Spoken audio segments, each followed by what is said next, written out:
Okay. So, when we last left off, there was a concern with the rhubarb crop just on the outside of town that you all decided to go investigate. Found that there was an infestation of bug creatures that you quickly felt yourself outmatched and regrouped back in town. You found... Outmatched. More like just outnumbered. Okay. Yeah, we outmatched them. Yeah, we could have took it if it weren't for so many. Anyway, continue. Anywho, you you reconvened and had a wonderful family moment. You're all back together again. You found Donabella and went to bed. And it is now morning. You've all taken a long rest. The sun is just starting to rise, and you're about to set off on your journey westward. What would you like to do? By westward, are we going back to the Rubai, or are we going to the gnomes? You're actually going southwest, towards the dwarvish excavation. Actually, hold on.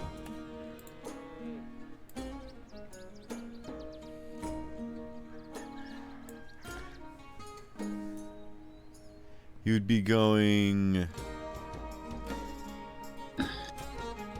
Let's see.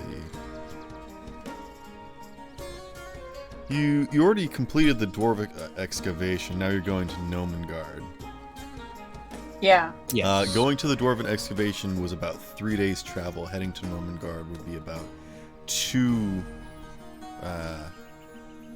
actually, no. It would be like 3.5 to 4 days. Okay.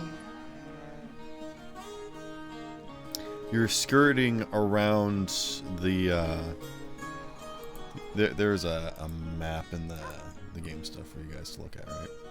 Yeah, there is. It's like all the... How do we look at it? The middle bottom, yeah. Skirting around the kind of lesser mountains, more of the sort of hill area, past up where Umbridge Hill would be, which is actually heading past... Umbridge Hill is where you first met the Manicore. Yep. So you'd be going mostly westward, and then you would be cutting across towards the east, unless you wanted to go straight through the hill terrain, which probably wouldn't speed up your journey at all. It would just be different terrain. But it'd be about 4 days travel.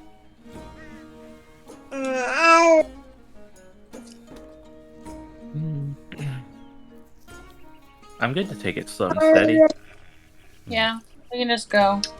Better safe than sorry. There was talk on purchasing horses, which is the reason why I asked. If you wanted to attempt to purchase any sort of vehicular transport, or if you were just walking. We should probably try to get like a horse and a cart, or a couple horses or something. Okay. I will say that with the amount of people that are coming to Finland, that it would be probably fairly easy to find someone attempting to sell a horse and cart situation. Okay. Go to the tavern and ask around. Sure.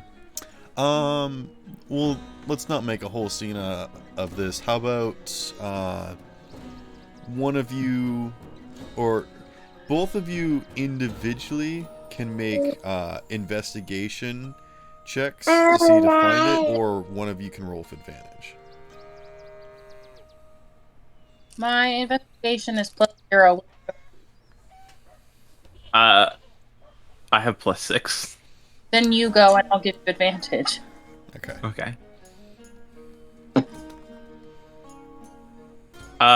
Natural 20 for 26. Okay, as you guys wake up and pack up your things and head out of the small shelter that you made in the collapsed ruins of the building and head back into town, there's someone pulling up in a cart that unloads, and the man runs to the other side and helps out his wife, who's kind of nursing her stomach. She looks like she might be a few months pregnant.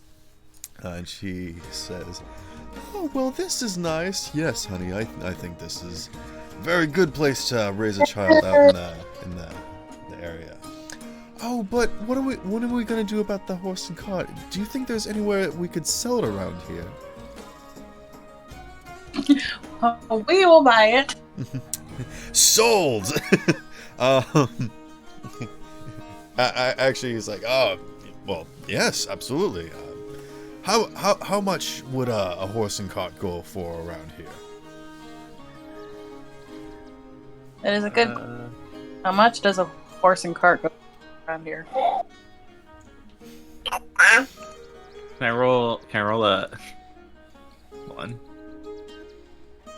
How decently is this horse and cart? Is it like kind of run down? Is the horse kind of old? It's and kind of fickle? like a station wagon version of like what a horse and cart would be.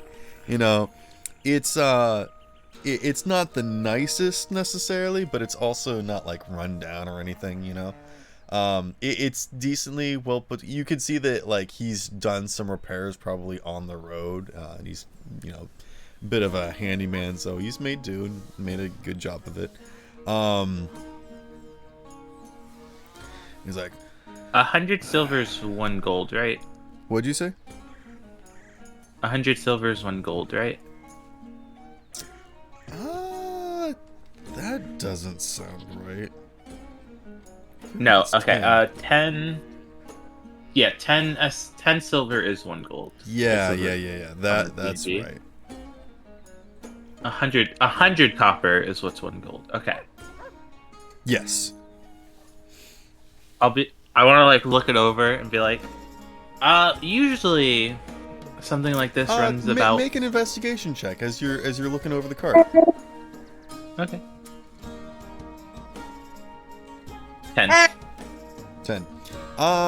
You're not exactly sure like how the wear and tear of like a cart. You know your way around a kitchen.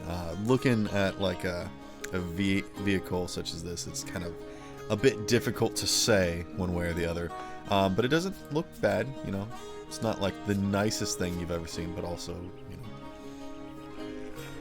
it would be hard for you to price it, is what I'm trying to say. I was gonna bullshit my way through this. Oh, okay. What were you gonna do? I was gonna be like, something.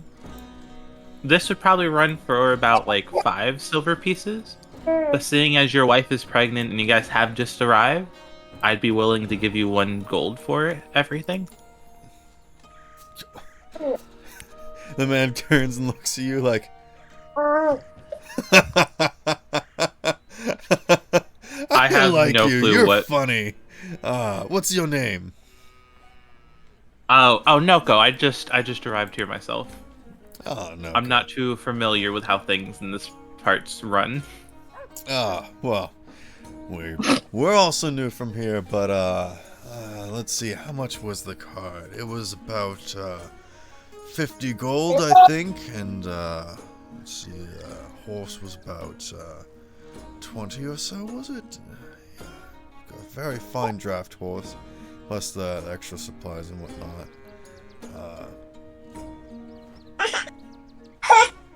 You know, it's not the best, but I think a fair trade would be about 80 gold pieces. What? 80 gold for the horse and cart. 80 gold for the horse and cart. Yeah. How much for just the horse? You want just the horse? Well, we're trying to sell the cart. I mean, we'll sell you the cart. We'll keep the horse. Prefer to keep the horse. Now hold more on. than the cart. 80 golds. Well, I was gonna be like, I'll buy the horse and have them buy the cart. Oh, gotcha. Well, how about we, I pull you aside for a second, Noko, and I'm talking to you. So, what do you have money-wise? Because we all have some. I mean, we can make Donabella and them chip in, too. Inventory. No, I have about like 15 gold pieces. Okay.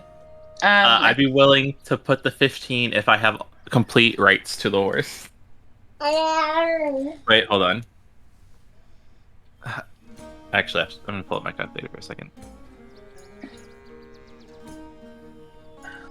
At 80, there's 5 of us. Yeah. Alright, I'll put 20 gold down if I have exclusive rights to the horse, or if like the horse is under my name. Because if it would be about 16 gold each. I mean, there's not like legal documentation. It's just like I give you this thing and you say okay. Or I'm talking to we're like off to the side, kind of Oh, talking. okay. Discussing it.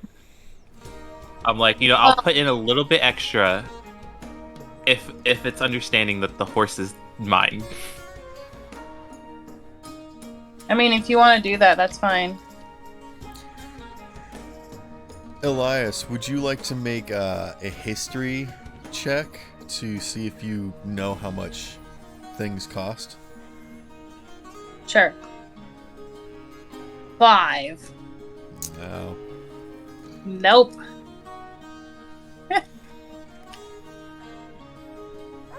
But Yes. I'll put in about 16 gold pieces. you just really want the horse, don't you? Yes, I do. Okay, well then let's just do it that way. Even though me technically owning it changes nothing. Yeah. Since I mean, if it makes you feel better, I have 140 gold, and I'm pretty sure the non-player characters have about 130 gold. yeah, 25. Yeah. So if you want to just split it evenly, we can just say you're the keeper of the horse. Okay, I'm down.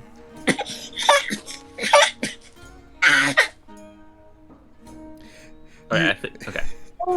You turn around We from the like, side conversation and Nerva is like holding the horse in the reins and brings it over to you, Noko, and just like holds out the reins for you. And you look over at Nerva's shoulder and both the man and the woman are looking at like 2 gems that they're just ogling over. And then there's like one, they have like a younger boy that's like 7, and he's like quickly unloading the cart. Oh, and you're breaking up really badly. Yeah. And Nerva has purchased the cart. The cart. Oh, and okay. with Yes. 2 gems. You just purchased it with 2 gems. Yeah. Okay. Well, I guess that solves that then. I just looking. Damn it. I forgot I had gems too. Yeah. I'm gonna climb. Yeah. Go ahead. I'm gonna climb up. Well, I guess I'm gonna help them unload the cart into like wherever Okay. they were going, just to speed it up a little Yeah, bit. they're just kind of setting it Or, off like, I'm to gonna the side offer- of the road just to be out of the way, but they're gonna start like looking around on like what's new here and what to do and where to go. But yeah. I'm gonna offer to. I'm not like so instead of like just walking up and grabbing stuff, I offer to help if they need it. Oh, they absolutely take the assistance. Yeah, we're all gonna help. Okay. Yeah, it's done instantly then. You each grab one chest, and you just set it off to the side. You're like, oh, thank you. Well, we're off. Looking see the sights and what's going on here. And the wife's like, toodles!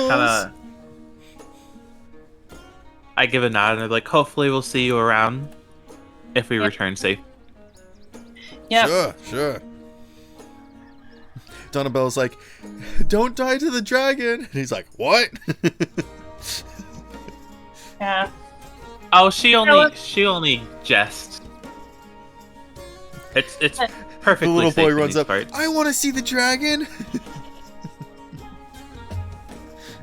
No. There's rooms to rent over at the tavern until you can find a permanent place to live. Oh, thank you. We'll go check that out first thing then. All right, best of luck to you guys. Hope we'll see you around again. Sure thing. Wait. I want to pull the little kid aside.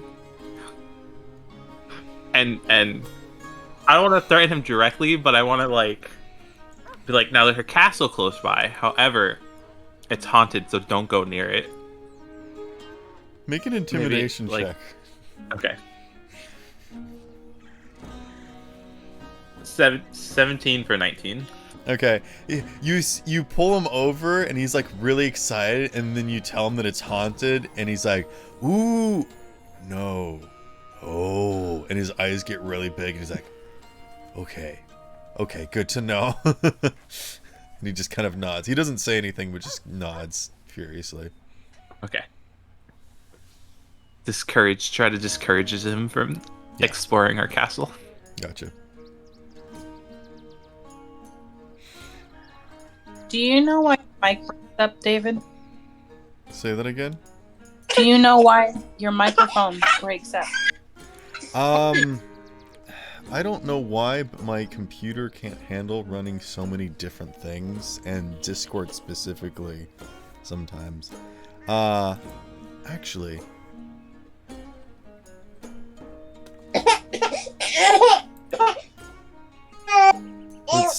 let's see if that does it. If I turn down the stream quality. Is that still fine? Yep. Okay. Maybe that'll help me run better. Okay. But you have successfully purchased a cart that would be enough to ferry 5 people. 1 or 2 people up front, 3 people in the back. You could possibly squeeze 4, but there'd be no, like, other wiggle room. That you'd just be sitting on benches, you know? It's not a whole lot of leg room. Or hop up front. Okay. In the driver's seat. Okay. Enerva was also going there. You two kind of just lock eyes, staring for a moment. How about you guys burn driving? I climb in the seat and hand her the half of the rein. Shall we drive it together then? Enerva kind of gets up in the seat and takes the other half of the rein very confusedly. And then Talon bursts in between the both of you from inside the cart. He's like, shotgun! Oh, dang it! He just crawls into the back. Better luck next time, my fine fella. He just crosses arms and starts pouting. We'll take turns. Enerva just lets you handle the reins. Okay. Also, I realize my carrying capacity is doubled because of one of my class feats. Mm-hmm. Now that I'm looking at it. Yeah. You are carrying a large sack or pack that's just chock full of different things. You look like one of those fantasy traders that just has like a huge bag. You just like set it down and then it unrolls and it's like a dining room. just magically unpacks itself. All right. Okay. That will significantly reduce the amount of time that it will take, but will also make you less inconspicuous. Yep. Okay. Noko, go ahead and make me a perception or a survival check for the first day of travel.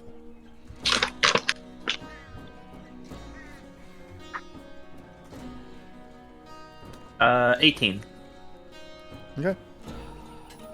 You keep an eye out and you are looking around, and for the first part of the journey, there's really not much to see. It's just kind of barren, open grassland, with nothing too interesting. Where are my dice?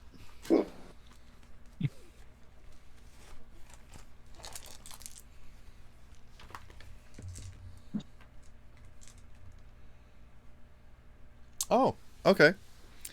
Hold on just a second.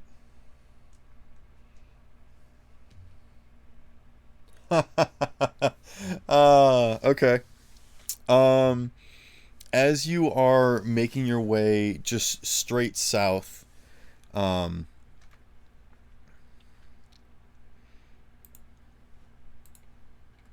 on.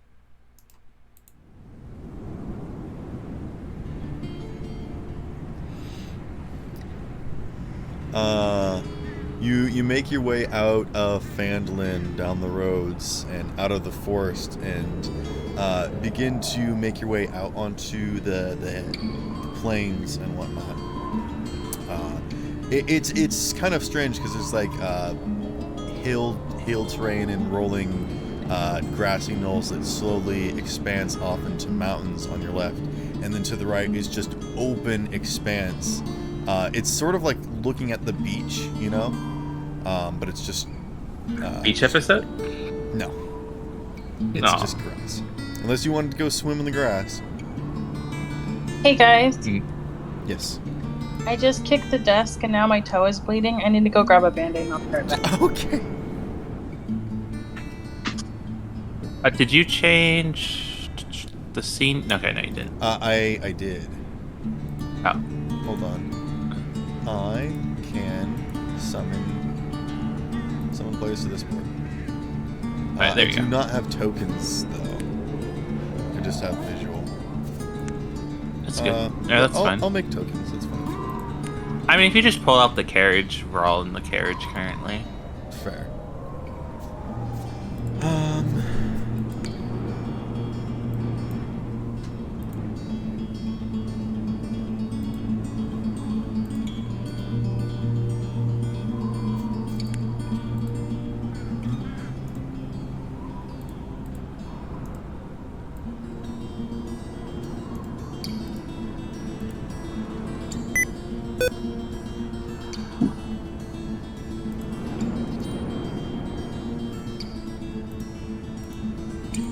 There you go. You have access to the carriage.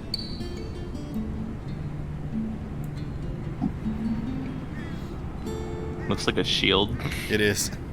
It's just a hunk of wood.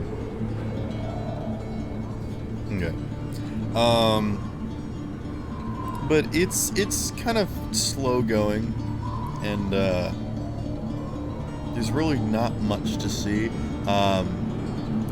After making your way out of the forest and just about when the road kind of starts to fade off into kind of nothingness, grass, and less traveled, you can see that there's this windmill off to the side on top of one of these hills before it gets out to the plains.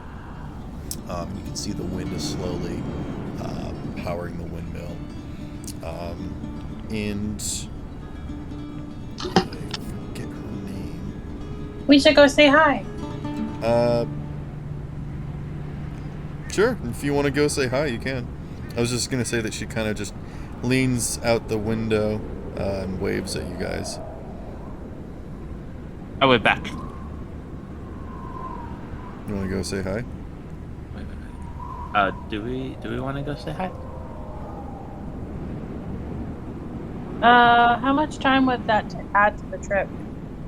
I mean, depends on how long you stop.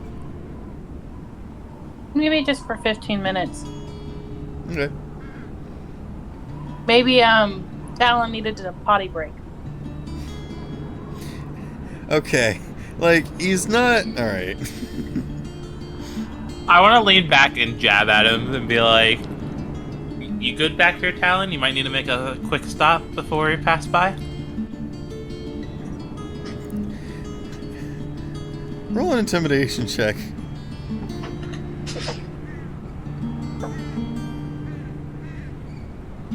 Well, Okay. He's just kind of like, alright, look, like, using the bathroom is like a very normal thing. It's like, it's fine. Like, okay, whatever. Oh, by the way, No, I will go use the bathroom. Because we should all use the bathroom when we're here. okay, let's go. Let's stop up ahead and make a quick potty break. Okay.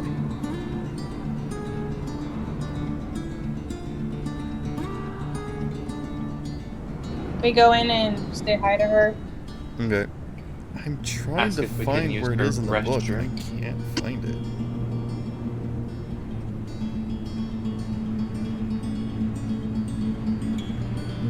Oh, there it is. Okay. You found it? Yeah. Adabra Gwyn comes out and she welcomes you like, "Hey guys, how's it going? Where are you heading this time?" Gnomengard. Gnomengard, nice. Looking to pick up some fine intricacies, or? I don't remember. The gnome main recipes quest for was our book? to... Yes. Go ahead. Oh, I tell you that. Oh, I lean over, gonna see if I can pick up a few new gnome recipes. See what they have in terms of cooking. Okay. I actually have a really nice knife set from them that, well, cuts through, well, hot butter. And she actually, like, goes over and gets her knife set, and you can see that she's got a few different knives, and she pulls out one, and she's like, "Check this out." And she actually picks up, like, she picks up a big brick of cheese, and she snaps her finger, and the knife begins to jitter slightly, and it just cuts through the big thing of cheese like a hot knife through butter. Like by itself, or is Yeah. she cutting through it? Oh. Just with ease, the knife easily cuts through the very dense cheese. Okay.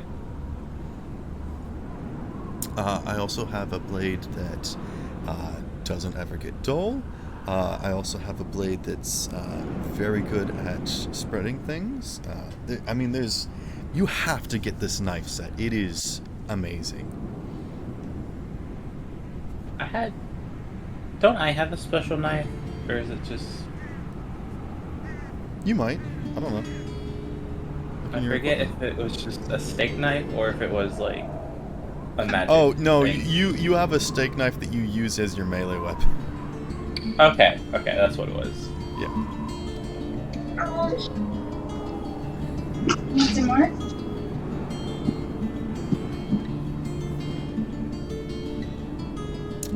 But the main quest that you were going is to see if the gnomes had any interesting inventions that would help with the building of Phandalin, or perhaps the protection from the dragon, if there's any interesting weapons, just whatever they've got that they're willing to part with, and if they're not, find some way to make them part with it, basically. Gnomes are massive inventors, and getting a leg up on anything would be just a huge help to Phandalin. Good. Well, wish you luck. You have a nice sort of brunch with Adaber Gwyn. And Enerva brings some more supplies and just say, "Oh, thank you. I was running low." But then you head back out on the road. During our brunch, tell her about the dwarven excavation and how we sort of befriended that same manticore that she threw a boot at. You are kidding me. You made Yep. friends with him after you blasted him out of the sky? Yep. That is impressive. You must have to introduce me to him next time. As long as he's still our friend, we will do so. That is a very good point of view. Why? I kind of look confused. Why would he stop being your friend? Because he's a manticore. I mean, It was in forced its friendship upon him from a spell? it was in its best interest at the time to befriend us. What was its name again? I forget. Wait. Do you have it written down? I feel like you wrote it down. I feel like I wrote it down too. Would having the name of the beast have power over it? Or No. No? Okay.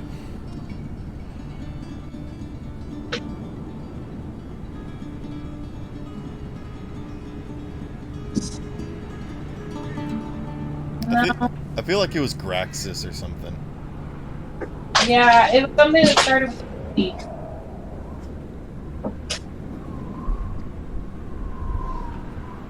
Anywho. Way. Yeah. Not to get too distracted, but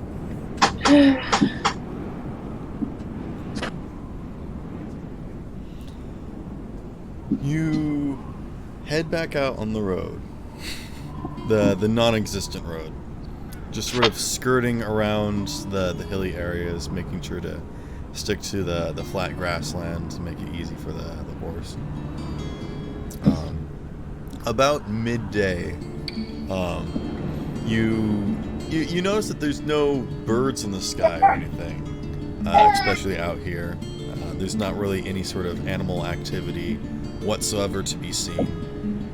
Every so often you can see like a little bit of tall grass move, but that's just about it. And you kind of get this very vague sense that you're just kind of like alone out here with nothing. But off in the distance you see a shape moving that's just sort of slowly trudging, kind of making its way a bit northward.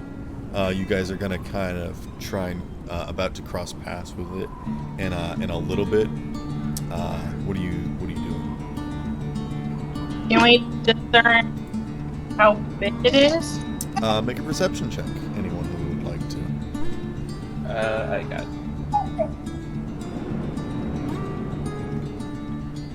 20.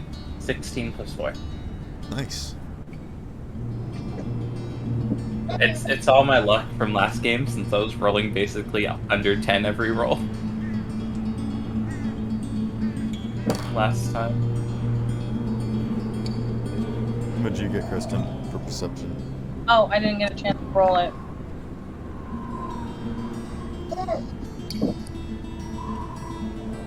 Seven plus 4, 11. Okay. It My doesn't passive look like perception- anything. What'd you say? My passive perception is 14. Okay, this is more of you like struggling to try and perceive what this thing is. You're just kind of squinting, and maybe you're a little nearsighted, so it's hard to make out.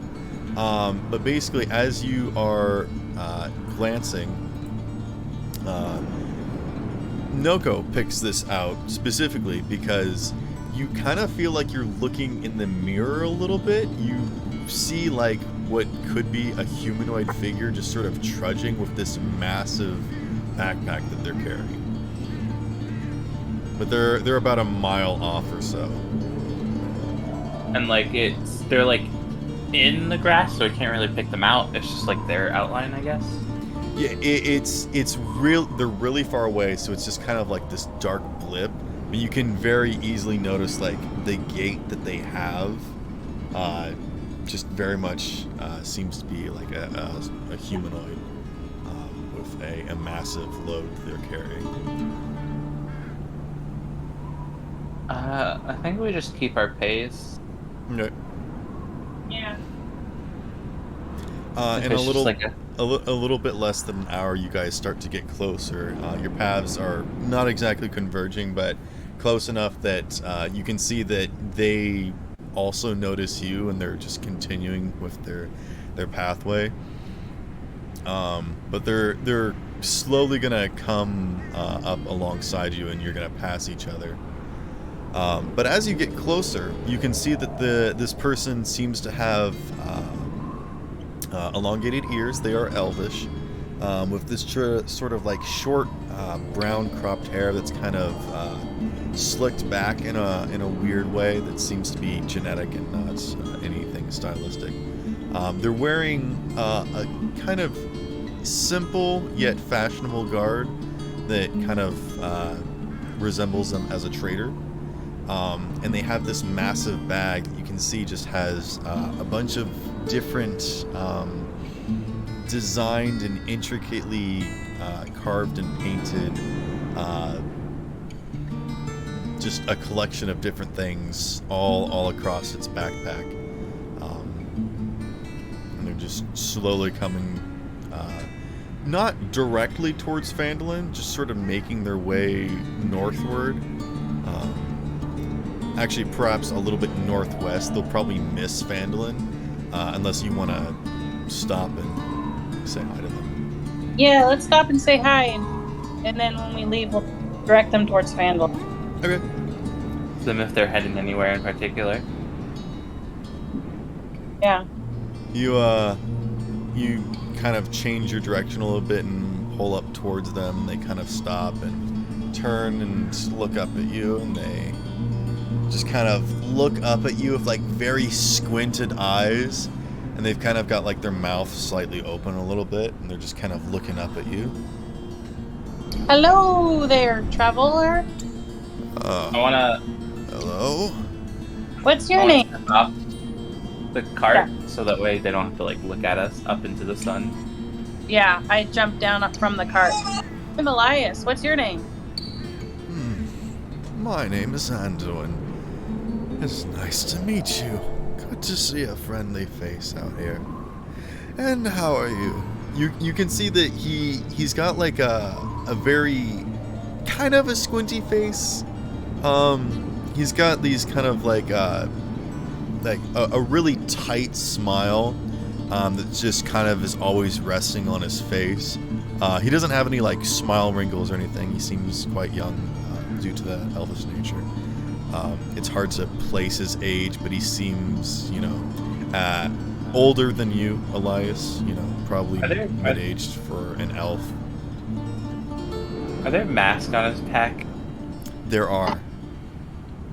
You see now that he's got all these different masks on his backpack of different like races and genders and creatures. You can see that there's like boar masks and like weird twig masks and all these different sort of things. And he's just kind of got his hands on his straps, and he kind of sits down a little bit just to rest his bag. And he kind of just clasps his hands together. Is this the Happy Mask Salesman from Zelda? It is. It is the Happy Mask Salesman. And he's just kind of softly smiling at you all as you introduce yourselves. And what's making your way out here? We're off to talk to a couple gnomes to try to get some supplies for a town that's actually nearby. Oh. His mouth kind of opens a little bit in an O as he kind of turns towards the direction that you're going. Is that the nearest civilization, or? Well, there is.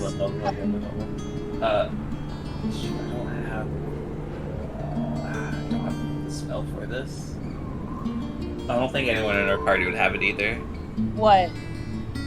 There's a spell that detects whether someone has good intentions or not. Oh, detect good and evil? Yeah. I think that's something specifically for, like, clerics and paladins. Yeah, back when I was playing as a cleric, I could do that. And now I'm a bard.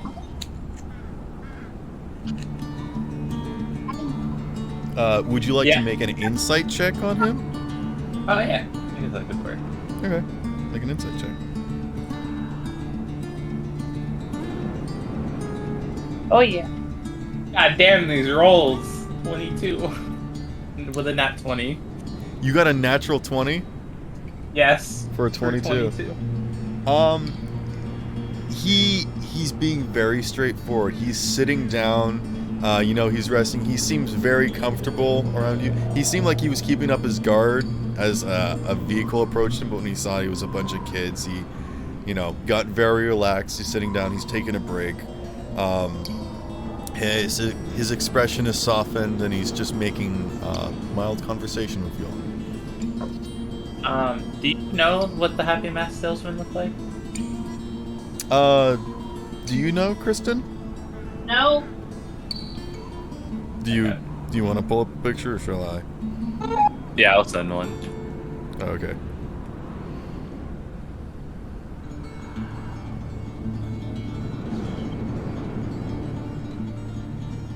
Is he ginger and everything too?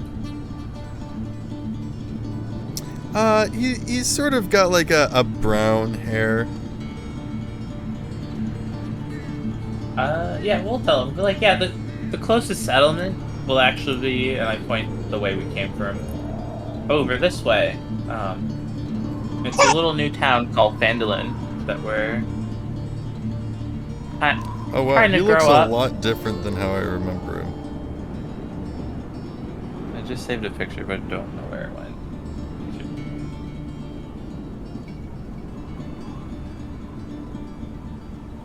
It's that whatchamacallit, placebo effect. Placebo effect. Not the placebo. This is where like you remember stuff differently. Sure. Okay. He does not look like that.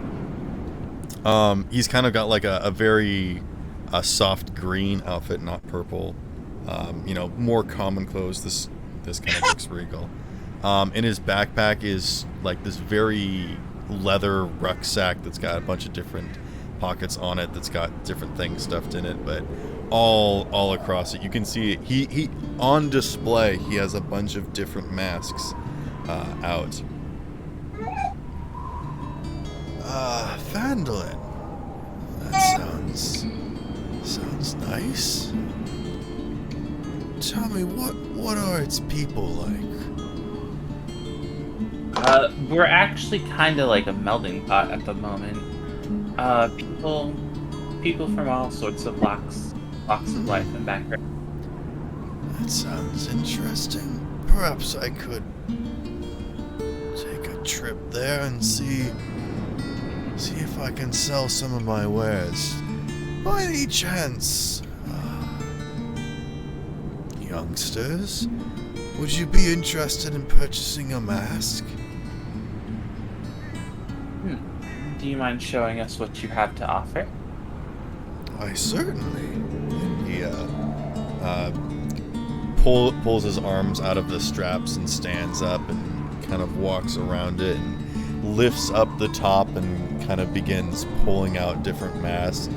You can see that there's masks of each individual race that you've ever seen before, and some that you haven't. You can see that there's fancy masks, some simple and crude, some that are angry, some are sad, all in different shapes and emotions, and he's got quite the collection. Does he have a unicorn mask? Tell me, what are you the unicorn mask. Let's see. He rifles around and reaches in. Let's see. And he actually pulls out like one of those horse on a stick things that's kind of got like a unicorn head on it.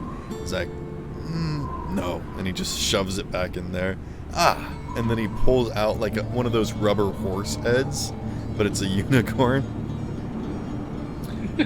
He also pulls out a mask very similar, almost uncannily similar to the one that Donabella used to wear, that Talon has sort of made a crude rendition of.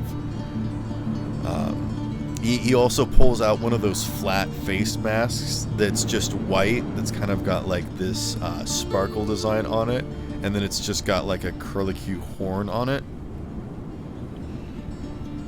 Are any of these interesting to you? I look over at Donabella. Donabella, do you want one of these? She's kind of looking at him, just kind of giving a weird face, like, yeah, I mean, I like unicorns and all, but, I mean, I've already got a mask. Well, didn't hers get broken? Hers did, but then Talon carved her one. No, didn't the one Talon made her get broken? I don't think so. Because remember when I hurt her feelings and she ran away? I thought her mask got... Oh, that's right, she did. She did break it.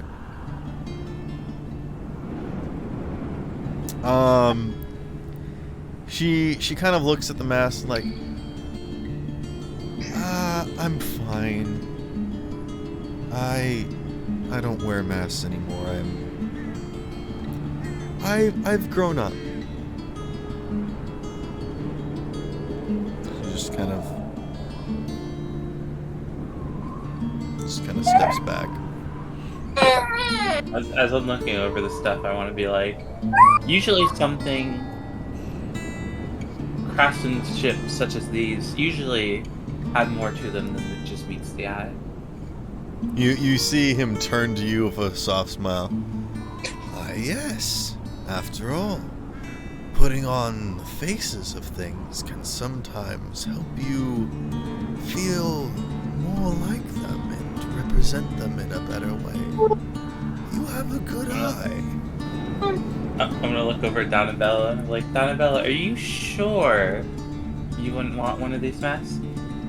I'll get it for you, Donabella. Both of you make persuasion checks. I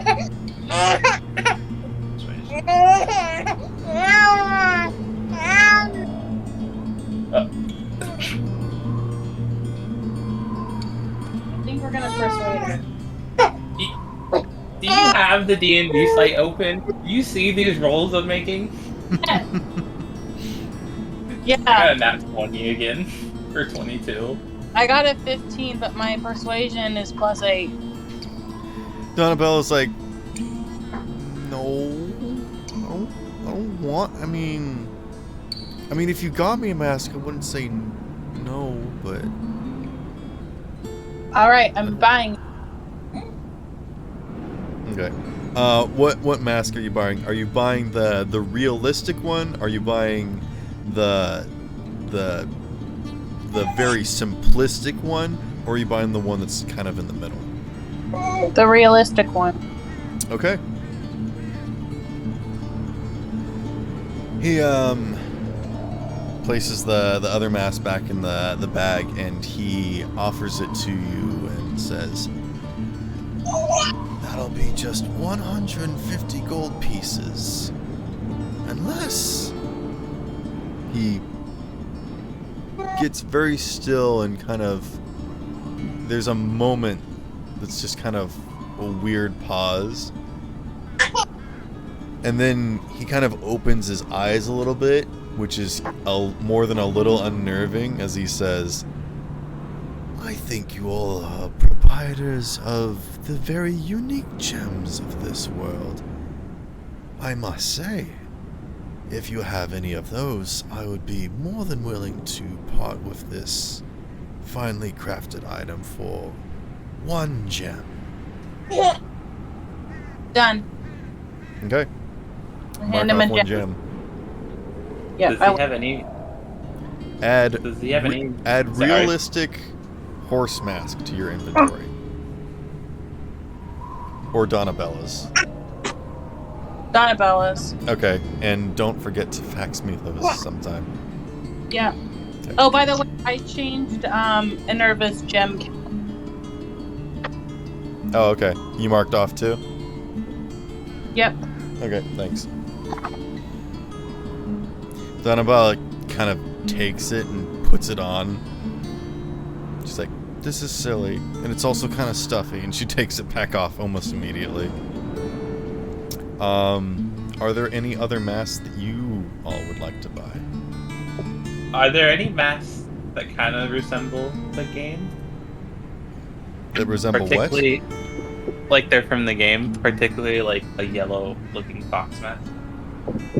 I mean, yes, he has every single mask. Any mask that you want, he has. Name anything, and he has it. The Fierce DDD mask. No. I don't... Keaton? Here, I'll send an image. He produces the Fierce DD mask, and he says, "This is a very special one. Are you sure I can trust you with this one? Perhaps after 10 purchases, this one might be for sale. After all, we need to become friends first." And This he guy- just slowly puts it back in the bag. I want. But, this mask is the one I was thinking of. Okay.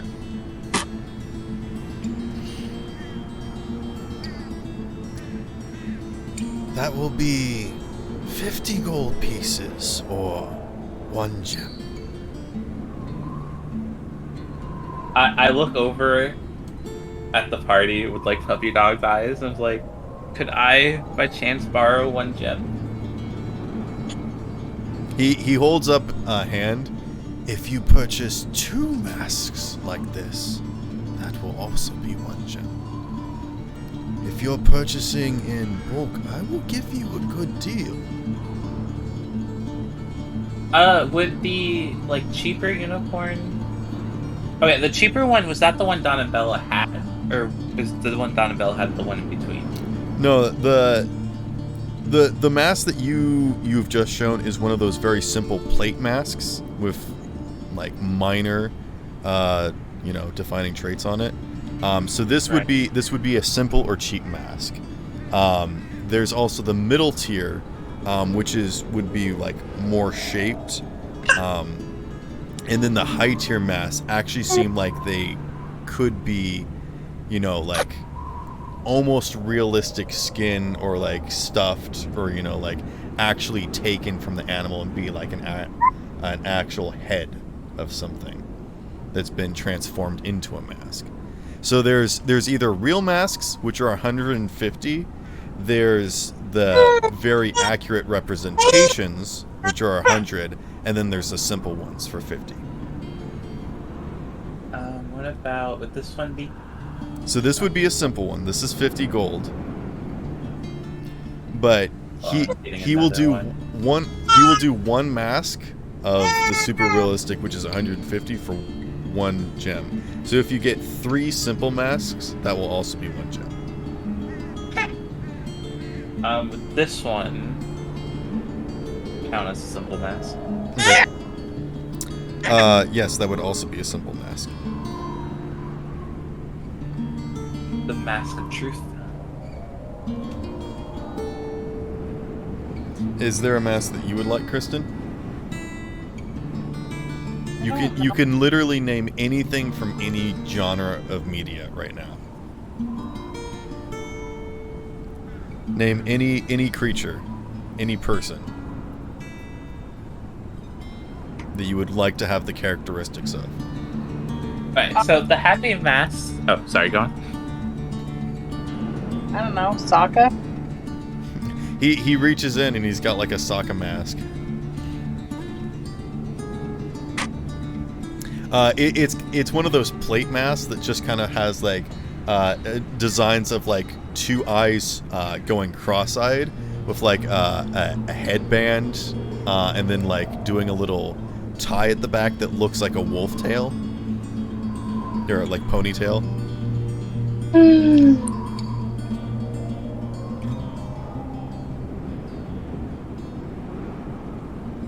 I don't know. What's the point of the... You don't know. So the masked salesman is from Hey, Zelda. Nomadic Gaming. What's Oh, from... okay. Yeah, it's from Zelda. He sells masks of everything though, and they kind of do stuff. And now that you've told him where Phandalin is, he might set up shop there.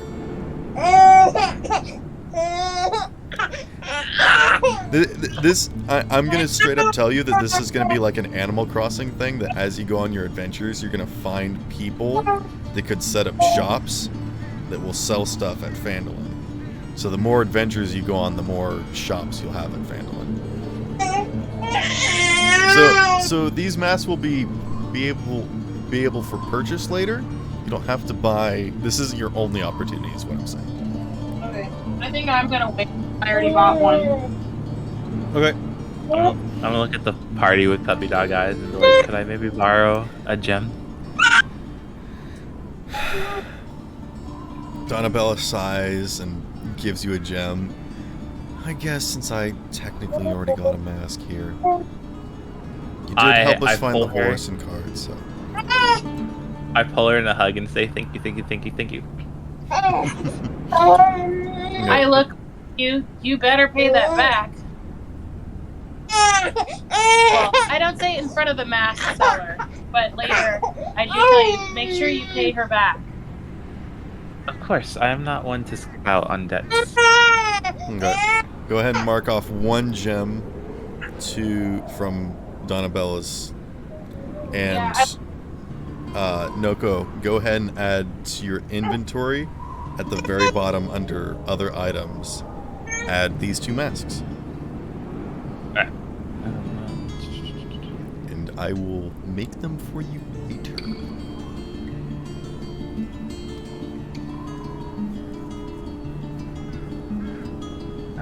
Is there a section?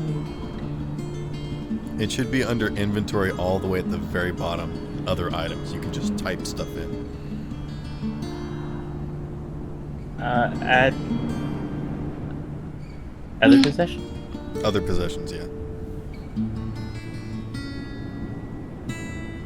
Okay.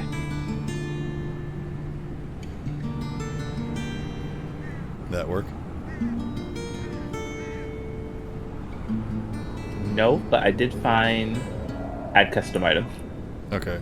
You could also go to notes and just type stuff in. That works.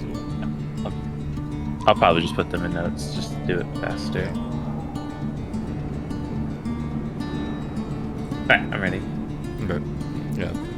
There should be like a text-based thing at the very bottom of inventory called other possessions. Anywho. You all finish your transaction, and he just kind of silently nods to you and packs up his bag and hitches it back up.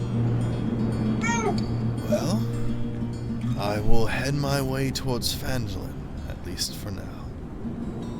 Be sure to stop back by, and I might have something else of interest. But I will make sure not to leave Phandalin until I see your faces again. How's that? Sounds great. Very well. And he just silently walks on.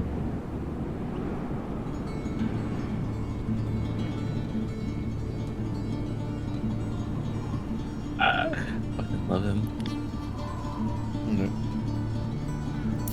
You get back on the cart and begin riding for the rest of the day. Okay. The rest of the day also goes without issue. Do you... Who's driving the cart for the next half of the day?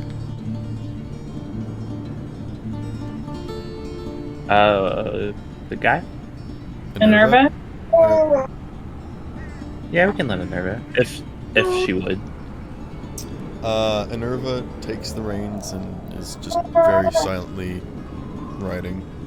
And then you see Minerva kind of lift their head and look up, and you can see like the very tall, just matted hair that hides their face slowly part a little bit, and you can see their face a little bit as they look up.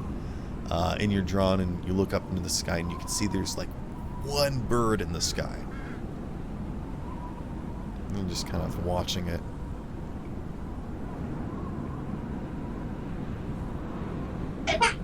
Is it like circling us? No, it's just passing overhead. Okay.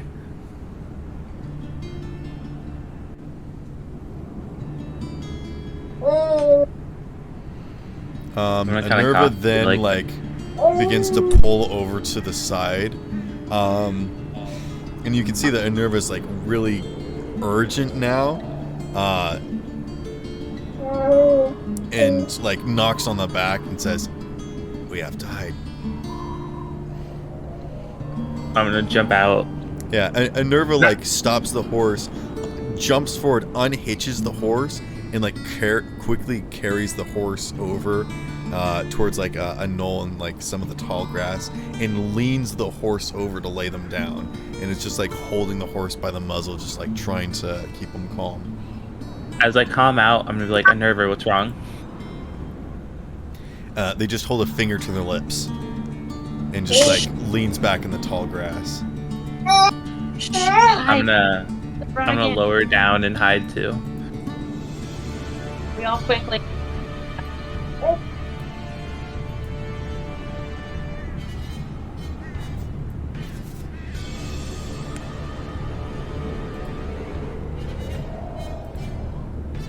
Okay, you all get into the tall grass?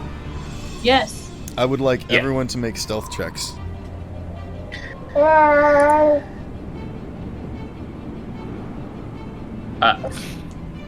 Of course, on the most important rolls, I got 8. 15. Well, you do have a backpack. Probably knock it off the cart. Well, I think if we're in the cart, then like we probably wouldn't have our backpacks and stuff on. Right. You don't. Everyone just leaps from the cart, leaving all their possessions inside the cart, and you all rush off about like 10-15 feet and just leap into the tall grass. And you can't even see Minerva. Minerva is like completely hidden the horse under like sort of a small bank off to the side. I want it to be known I do have my bag of holding. I keep that on me at all times. Okay. You've got like a small little satchel that you put your essentials in. Yeah, kind of like a gold couch. Hey guys, There's a I might need a second. What'd you say? I might need to pause. Okay. Yeah, we could take a bathroom break real quick. Yeah. Okay. Okay, with that, I'm actually gonna go and use the bathroom. Sounds good. Alright. I'll let you know.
Time to look up stat block for a monster.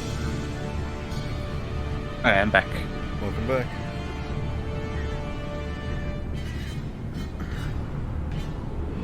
How have you been? Busy.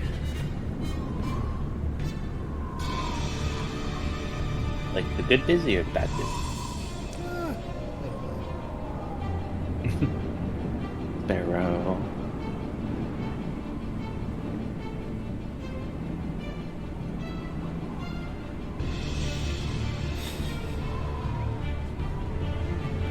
This is quite bad. Uh-oh. The random encounter table. I do 2 encounters per day, but they're pretty nice most of the time. This just happened to be one of those things. I used up all my luck on them rolls. I mean, it had nothing to do with you guys. I mean, you judge the encounter tables by rolling for them.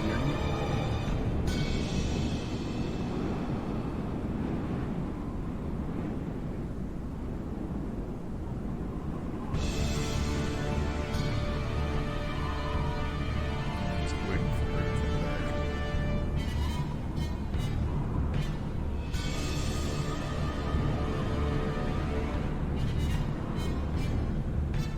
Can I become a shy guy with a shy guy's mask?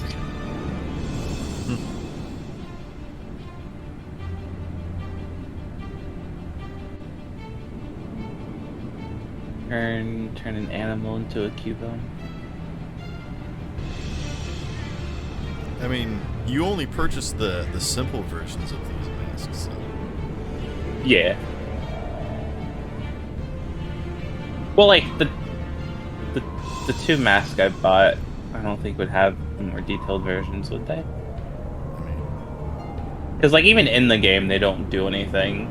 Because like the yellow one is used to find like 2 hearts or like a couple hearts that are in the grass or something like that.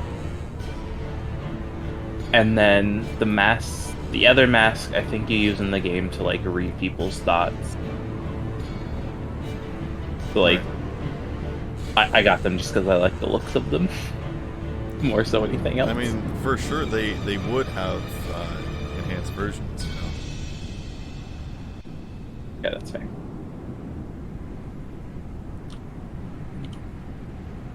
mean, like the more advanced version of like the fox mask would probably look like Amaterasu or something.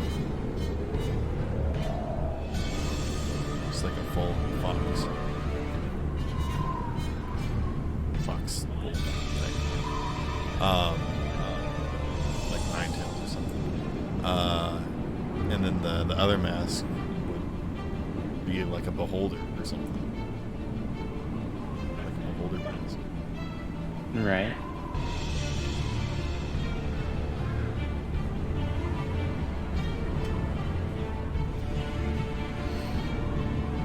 Anywho, really want to get into the description of this. What's happening? Do you want me to read the description of this creature? No, we can wait so you don't have to read it twice.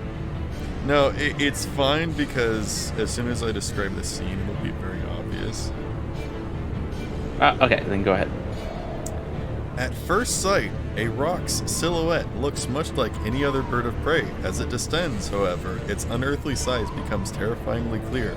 In flight, a rock's wingspan spreads 200 feet or more. At rest, perched upon the mountain peaks that are its home, this monstrous bird rivals the oldest dragons in size. Is this the dragon? No, this is a rock. No? This is a giant bird. So it's like a gargoyle? No. Do you not know what a rock is?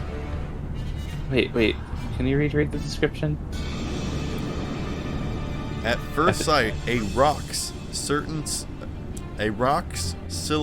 looks much like any other bird of prey. As it descends, however, its unearthly size becomes terrifyingly clear. In flight, a rock's wingspan spreads 200 feet or more.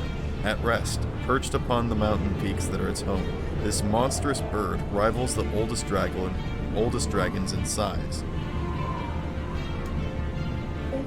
I don't know what a rox is. That's Is terrible. A rock is a giant bird. Is it like an eagle type bird? I mean, there are different types of birds. But it's like a classic bird, not like a griffin or anything. No, it's just a normal bird, but massive. Its size is gargantuan. A bird the size of a dragon. Well, a little bit bigger. Are you back, Kristen? Yeah. What's Okay. going on?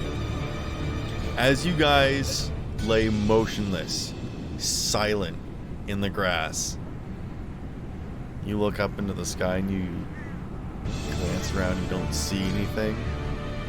And you can pick out like that one speck of like that one bird that's flying. And then you can see it getting closer and bigger and bigger and bigger until it casts a massive shadow that blocks out the sun that covers you all and the cart.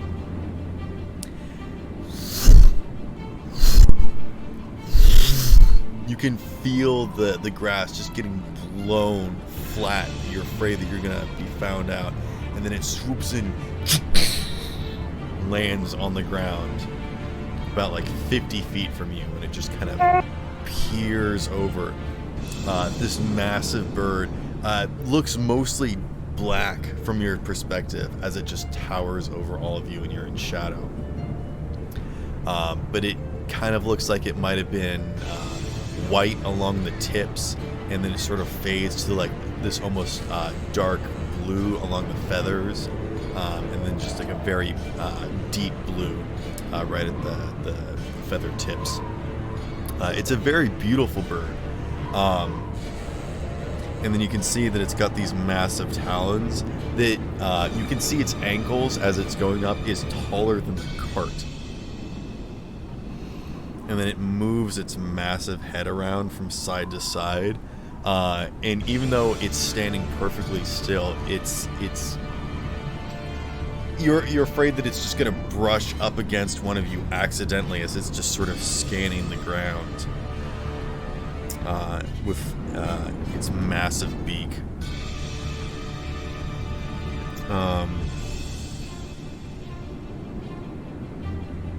Sorry, I'm trying to find the image.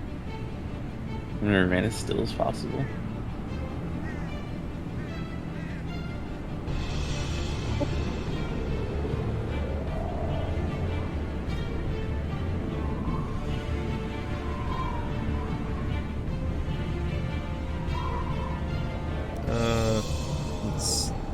Let's do this.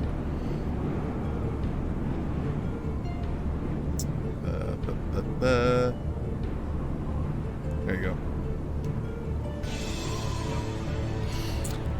And you can see that it actually has one of those like neck gullet things that's attached to the bottom part of its beak, and it could easily fit the horse in its beak.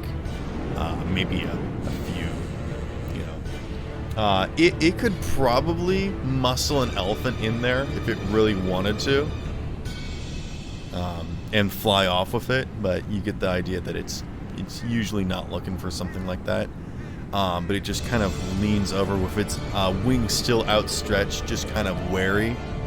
It's looking around, and then it just kind of takes one massive foot up and just kind of taps it on the cart.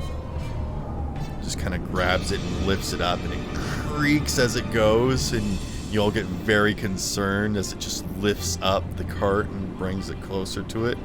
Just kind of holds it up next to its eye and peers inside. Kind of shakes it. You see a bunch of your belongings just kind of come out. And it can see that there's food in there. It just kind of drops it, pecks at it. It's not really anything worth its time. And looks around. Kind of steps over to you guys. Is anyone doing anything? Fuck no. No. Okay. Wait.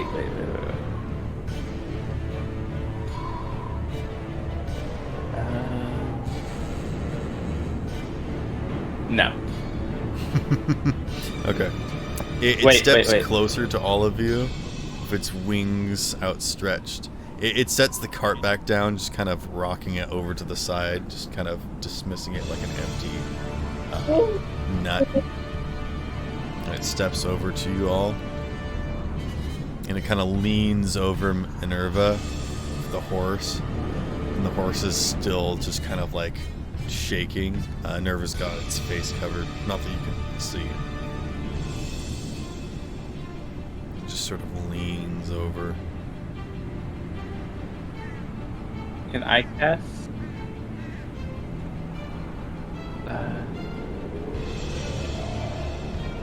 What are you doing? I guess it would be due to I was gonna say, can I cast like prestidigitation and like make a bird fly away with no sound? That's not what prestidigitation does. That would be minor illusion or silent image.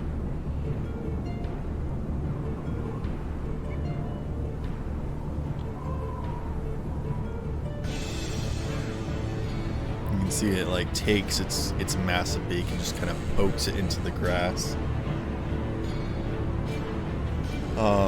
It jabs into the earth, just like instantly just spewing up mountains of dirt every single time, but doesn't hit anybody.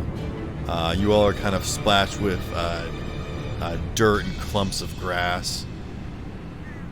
And it just kind of raises one of its talons and scratches at the earth a little bit more. And it claws and just kind of looks around.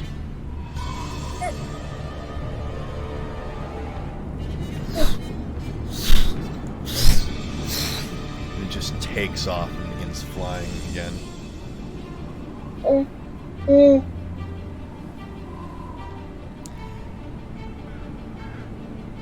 Everyone's just silent for a few minutes. Oh, come on, Talon. Are you kidding me? It wasn't me! I don't believe that, Talon. What? Shut up! What? It wasn't me! I'm not the only... Everybody poops, alright? Come on.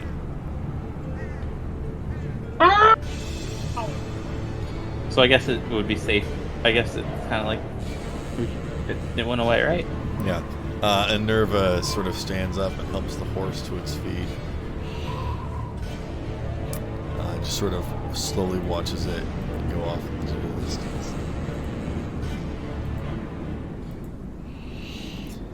And everyone releases a deep sigh of relief. The cart is tossed. It will take you some time to right it and get all of your stuff back into it, but it is not damaged. Okay. Not significantly that would make it inoperable. It will take some time, and by the time that you do, the sun's starting to set.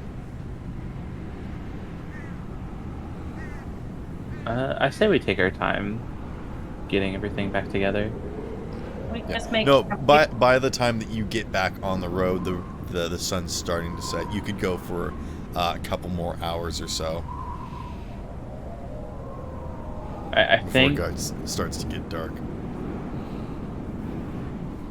Is it just like grass as far as I can see? No like trees and anything? There's some knolls. There's some grassy hills. Make a perception check. Did I do one too? Sure.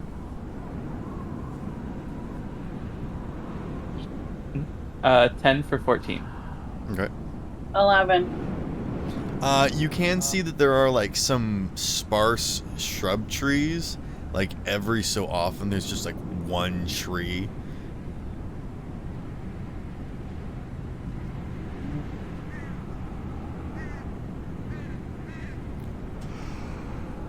don't think we should pull alongside a tree instead of camp there. Yeah. Okay. I mean, there's the only cover is not trees. Like there are like hills, like right where Anerva sort of hid the horse momentarily is kind of like a small little ditch, basically, that was useful for the moment. But that's not the only cover to find out here. It's just sort of whatever you're looking for.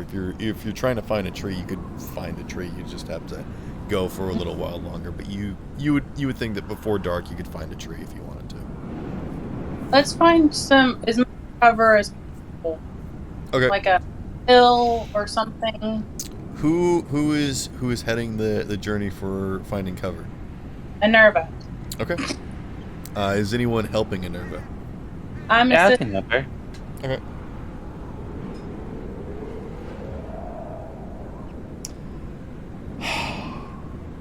That's a 4 and a 3.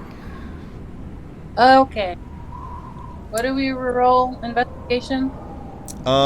You guys go for a couple hours, and Anerva is like keeping an eye out, and the sun's starting to go down, and you guys keep going, and then it starts to become really dark, and Anerva still hasn't spot anything yet. Lead up and be like, I think it might be time for us to call it a night. Okay. If anyone would like to last minute make a perception or survival check. I'll do a perception check. Okay. 19 plus 4, 23. Okay. You spot like one of these kind of grassy hills that's kind of partially collapsed that kind of looks like it was a dugout at one point that's since then been abandoned and collapsed in. Probably was like a fox or a wolf home at one point, but has long since been abandoned and overgrown. It's just kind of like a divot. You guys make your way over there and kind of park the cart off to the side. And Minerva unhitches the horse and begins fitting it, and you make camp for the night. Is there anything that you're doing, or should we head to the next day? Nope, just resting. All right. Need to keep watch or anything? I mean, I would think we take rotations or take turns. Who's taking first watch? I will. All right, make a perception check. Do you have dark vision? I don't think so. Okay, make it at disadvantage then. Why have I double my inventory? Okay, features and traits. Artificial tool, chef. How would I tell which vision I have? It would be under your, I think like languages and proficiencies. Actually, it'd be a racial feat. Oh yeah, I don't have it. Okay. Would it help him if I cast light on something of his, like a spoon or something? No, because you guys have a campfire, I'm assuming, right? Yeah. Which only gives light for a certain amount. You know, this is looking out into the night. So. Okay. Alright, 18. At disadvantage. Well, okay. The first couple of hours go without issue. Who's taking second watch? Probably Donabella or Talon. We should probably rotate who has dark vision, who doesn't. Wait, I guess that means we should have a dark vision person go next. So, me or Anerva, I think. Do you have dark vision? Yes, I do. Okay. Anerva will take one watch, but it's up to you if you want to go middle or last. I'll go last. Okay, Anerva will go next. Well, we should probably have someone without dark vision go last. Just because it would be lighter. That's true. It doesn't matter. Okay. Yeah, like it wouldn't matter. Basically, this is in the night. Whoever is keeping watch. After a couple hours, Enerva wakes you up, Elias. Okay. Perception? Yep. Just a straight roll. I rolled bad. Can I use my passive perception of 14 instead? Yes.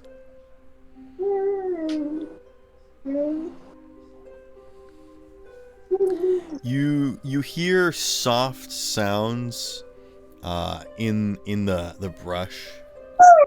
I'm not sure how far away it is.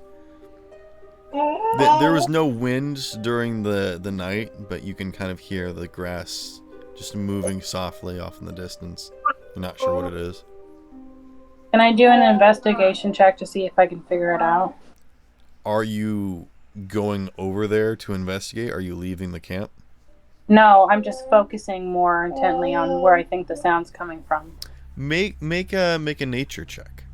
Okay. Really? I rolled a 4. Natural 1 plus 3. You have no idea what this would be. But I know it's thing. So do I now enough now?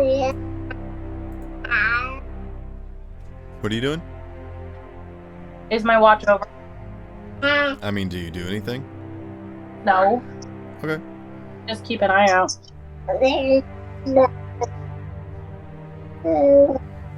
After about half an hour, the sound kind of slowly drifts away. And the sun rises and your watch is finished without issue. All right. Who is heralding the journey the next day? I will. Okay. Go ahead and make a perception or survival check. 22.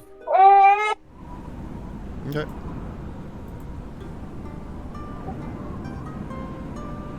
You manage to catch up on lost time, and you kind of ride up one of these hills, and then kind of just let the horse go as the cart almost starts to catch up with the horse, and you kind of take the general direction and enjoyment of the horse, and manage to gain some time. Oh, baby.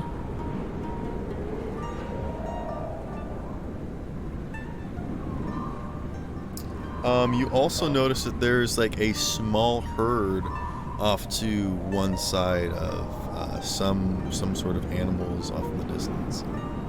They're just kind of slowly walking. I just say we don't bother them. Yeah. Just keep going. Keep going. Roll. Yes. Roll again. Sure.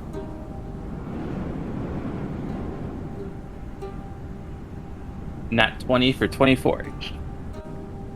Okay. The rest of the day goes without issue. And the sun begins to fall once again. You looking for shelter again? Yes.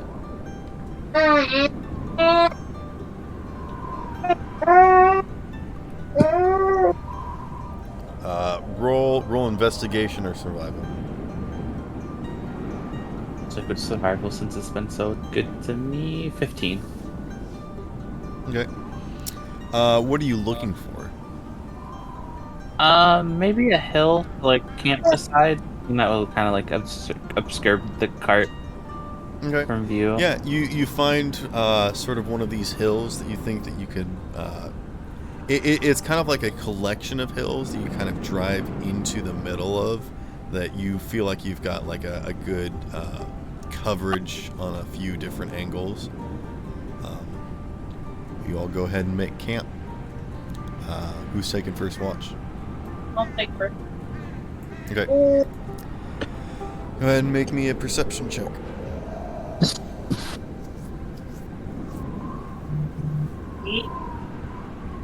What? A what now? I rolled a 4 plus 4. Okay. Can I just ask the perception for me? It's weird that you're breaking up, but the baby crying isn't. I'm getting it too. It's not just you. It's probably the pitch. I have 14 passive perception. Can we just use that? So. Yeah. And then Same thing happens where you're just kind of quietly paying attention, and you do hear a sort of like distant rustling of grass nearby.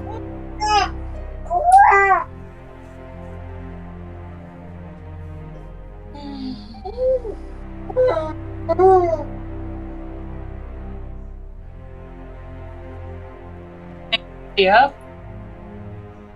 Say that again? Should I wake somebody up? That's up to you to decide.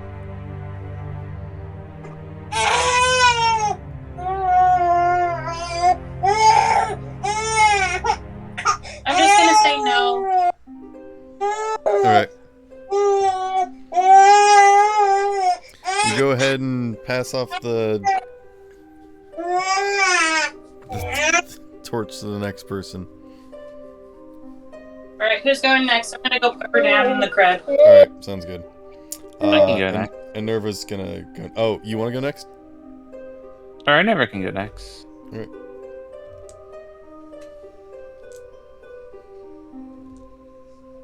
I keep getting interference. Hold on. Okay.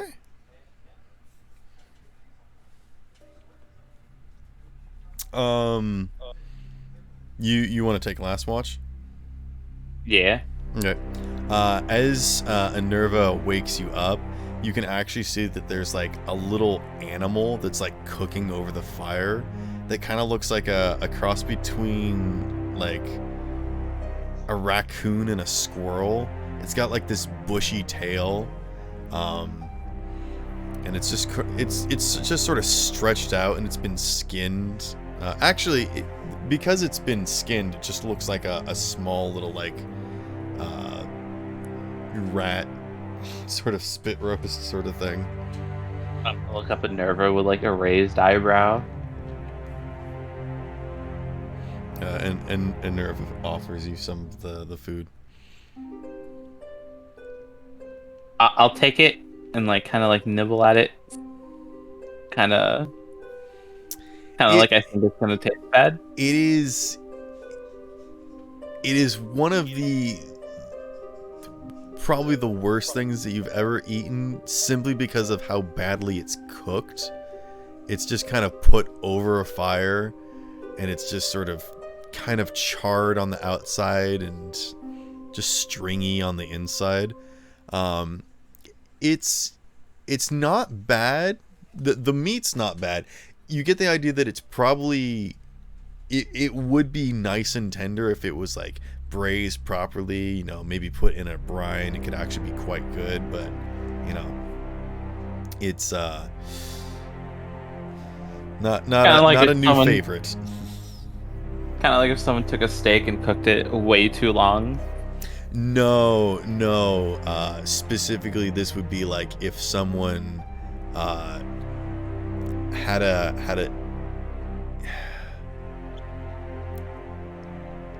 It's like when someone takes a hot dog and just puts it over the fire until it explodes. That kind of thing. Oh, wonder.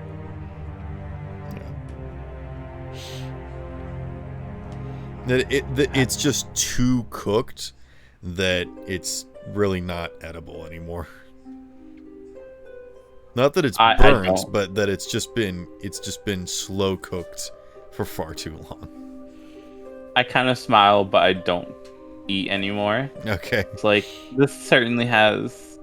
Were you eating this all night? Nerva just kind of stares at you, glassy eyes. Like, what's wrong with that? Nerva.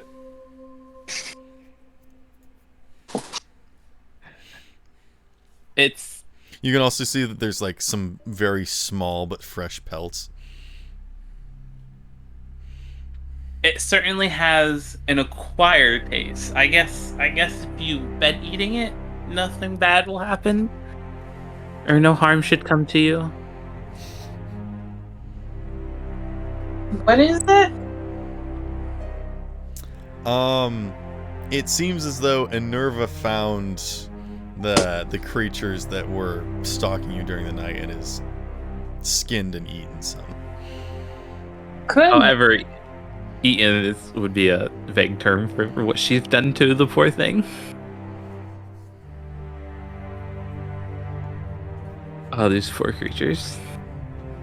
What are they? You don't know. You're not awake. But you do your watch. Yes, I wave go ahead and make me Norva. a perception check. Disadvantage again? Yep, because you don't have dark vision. 8. Okay. About halfway through your watch, you're just you feeling your eyes kind of starting to go heavy. Make a Constitution saving throw for me. Alright.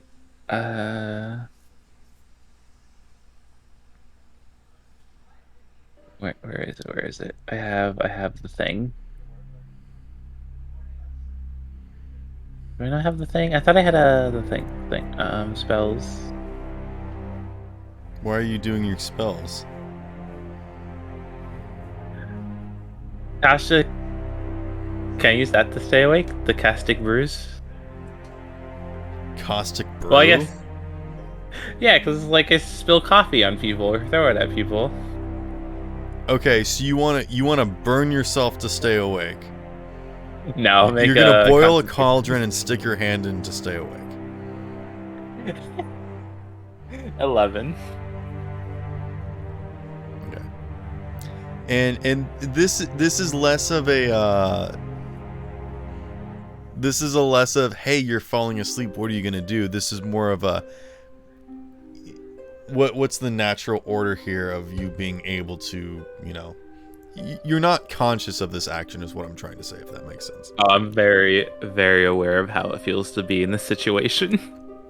Okay.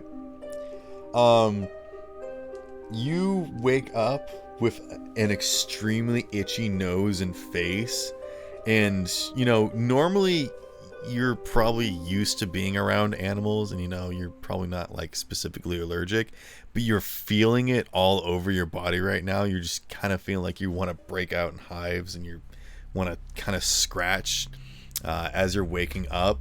And you also take 9 points of piercing damage as you feel something just bite into your arm a little bit. And you wake up and there's like 3 fuzzy creatures on your chest that immediately scatter as soon as you bolt upright. And again, they look like they kind of look like flying squirrels, but like the size of cats. And they don't have like the webbed part of their arms. And their faces are kind of elongated and look more like cats. But as you sit up, they just instantly bolt off. And you just feel terribly itchy. God damn it.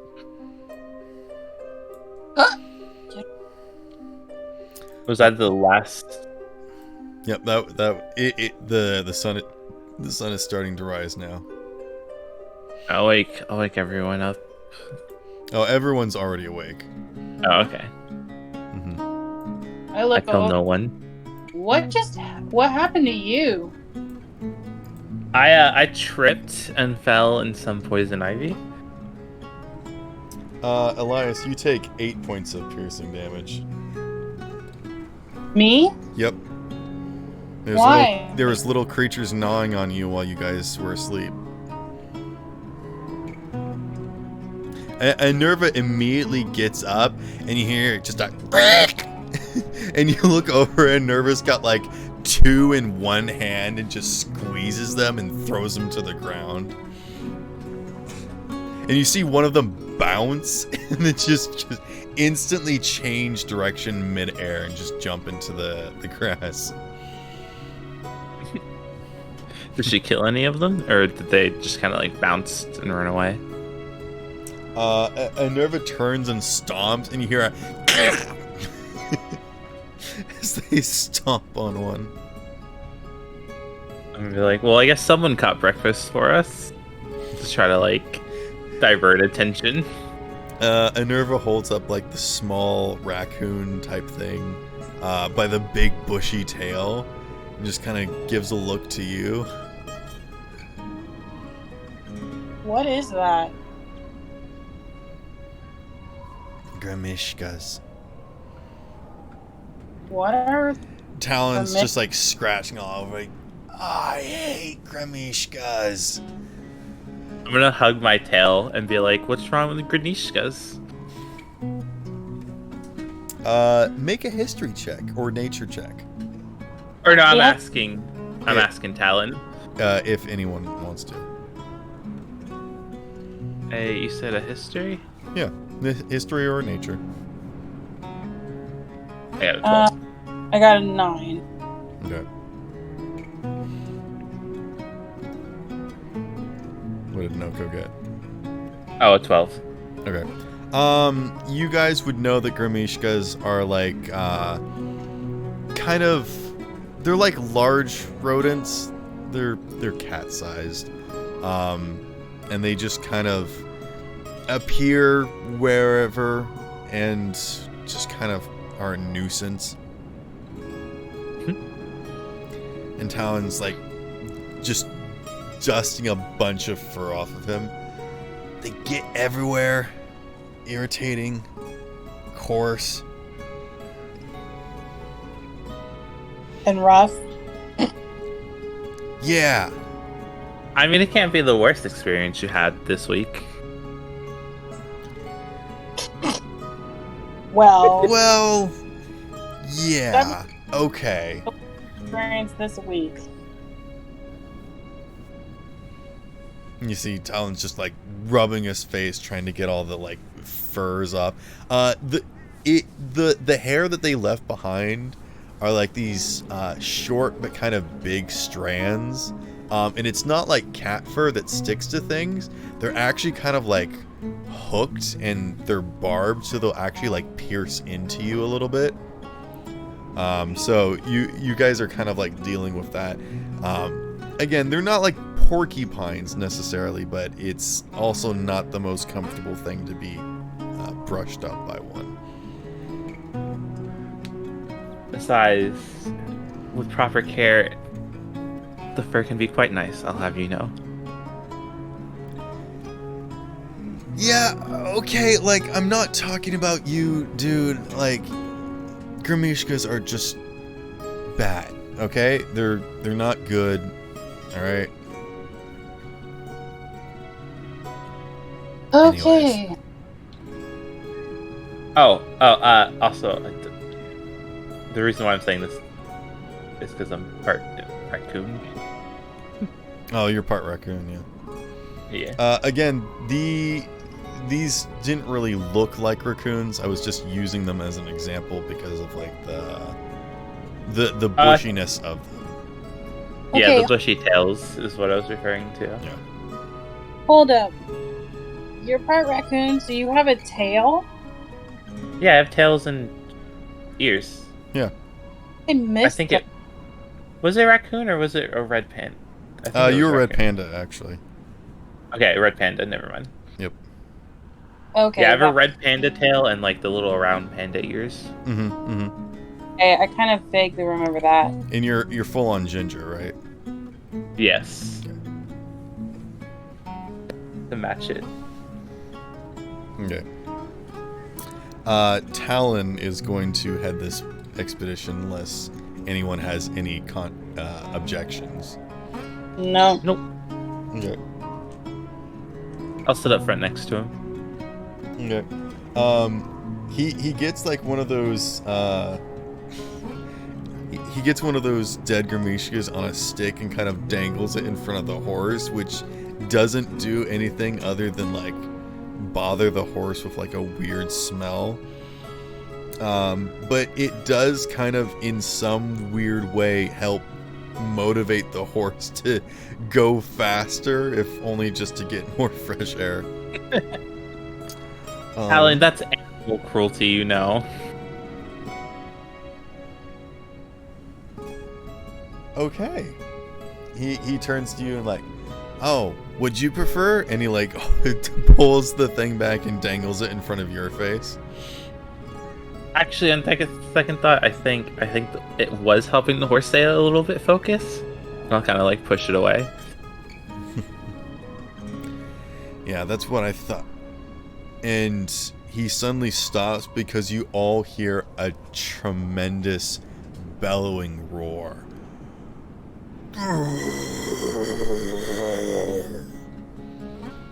It just shakes the whole grassland.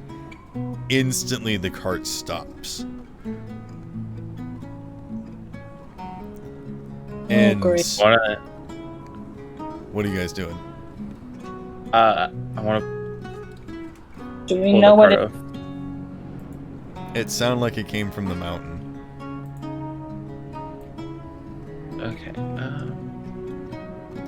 Like towards where we're heading. Thereabouts. I just want to kind of like make eye contact with everyone. I certainly hope we don't find out whatever that was. With everyone's passive perception, you hear and then quickly look over and you can see near the mountaintop there's a and you can see like a plume of snow that's just been instantly billowed up in kind of like a mushroom cloud. What the?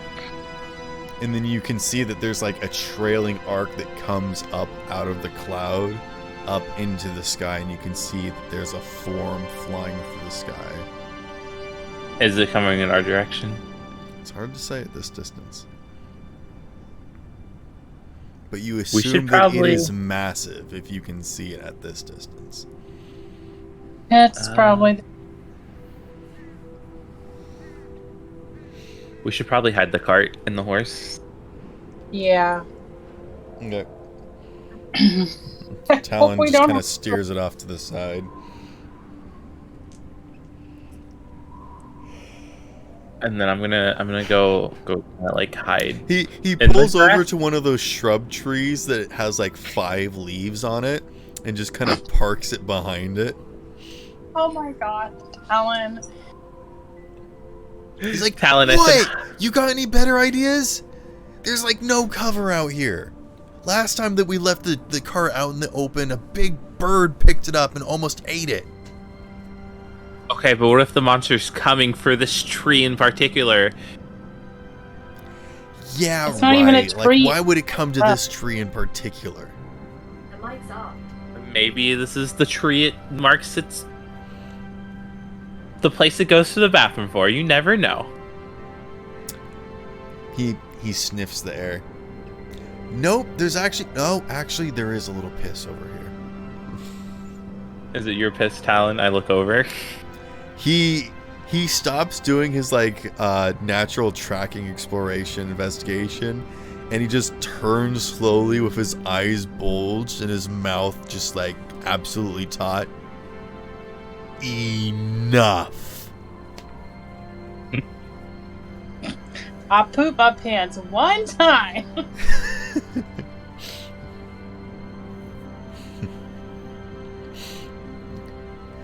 I work day in and day out. I set 1,000 traps, but am I Talon the trap setter? No. I pan for gold. Am I Talon the gold panner? No.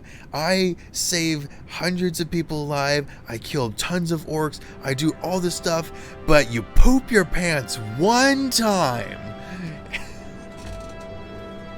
That's what you're known for, huh? I You've mean, never pooped your pants.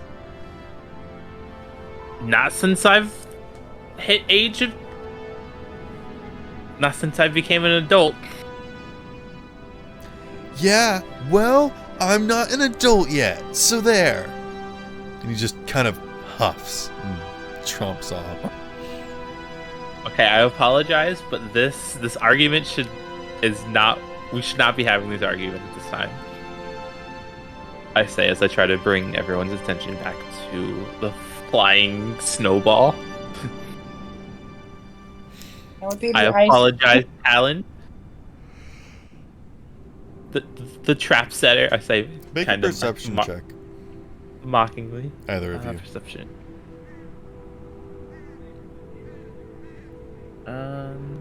16, Wait, what? 20. A dirty 20? Yeah, 16 plus 4. Goodness. Elias, you want to make a perception check? Sure. No. B? Oh, natural 20 plus 4. Wow, okay. You can easily see that the dragon is not heading in your direction. Good. Do you guys have a history with large flying creatures by chance? Well, we have definitely seen the dragon before. Well, this dragon is only the second large flying creature since we've set out on this journey. I mean, that'll happen if we're heading towards the mountain. Why do you think nobody to do the stuff on the board? So you're telling me this mountain's just infested with comically sized flying creatures? Well, there is a dragon, at least one as far as we can tell, and I'm sure that it is disturbing all the other large things that normally are up there. Like the manticore. We ran into a manticore over at that windmill house because the dragon chased the manticores down from the mountain. So, you know, you gotta be prepared to die every day.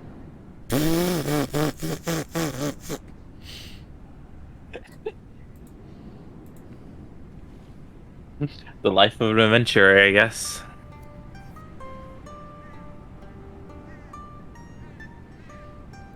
Okay. How long do you guys wait for? Until we figured about until we figured out that it doesn't seem to be coming towards us, we get back going again. Okay. So you don't take much time at all. now, probably like 15 Okay. minutes or so. We'll Talon probably and take- Nerva are sitting up front. Unless you wanted to take a ride, Elias. No, I'm good. Okay.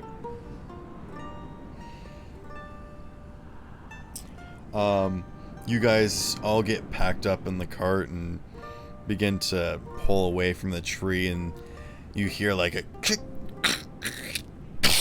and then the cart collapses. And Talon's like, oops. Alan, what did you do? You lean out of the back of the cart and you can see that you guys have pulled like 5 feet away from the tree, and there's a wheel stuck to the tree. Oh my goodness. I do the thing where you like pinch the brim of your nose in disappointment. I think you earned a new nickname, Talon, the Cart Breaker. Are you kidding me? Man, I really wish that I had mend right now. Literally one tree in the entire 50 Tree, it's a bush. actually. How far is the closest tree? Would I be able to tell? Can I do a perception check? I mean, the closest tree is 5 feet. Oh. not a tree. It's a bush. Well, like it's a besides scrub tree. It's like one of those tall, like twisted trees. It's got like 6 branches on it. You said it had like 3 leaves on it. Yep. So the one that you said 5 feet away, it's that tree, or is it? Yeah, it's the same one that you guys parked next to. You pulled away from it and broke the wheel off the axle. Besides that tree, how far would you say the next one is? You don't see any. Okay, the one tree in this entire field, and you managed to break a cart on it. Yeah, well, I guess I did too good of a job of getting close to it. Well, now we're gonna have to figure out. Can I go to assess how badly it's damaged? Enerva has already gotten off the front and has wheeled the wheel back towards the axle. Did it kind of like fall off, or has like any of the wood like actually snapped? And broke? It's completely snapped off. You would have to get a brand new axle in order to reattach the wheel. I look over at Donabella. Would you happen to know any mending spells? Donabelle's wearing the unicorn mask. She turns to you and it kind of flaps into place like. You've seen the videos of people wearing the horse mask, right? Kind of. Yeah, one of those rubber horse masks. It's like that. She's like, no.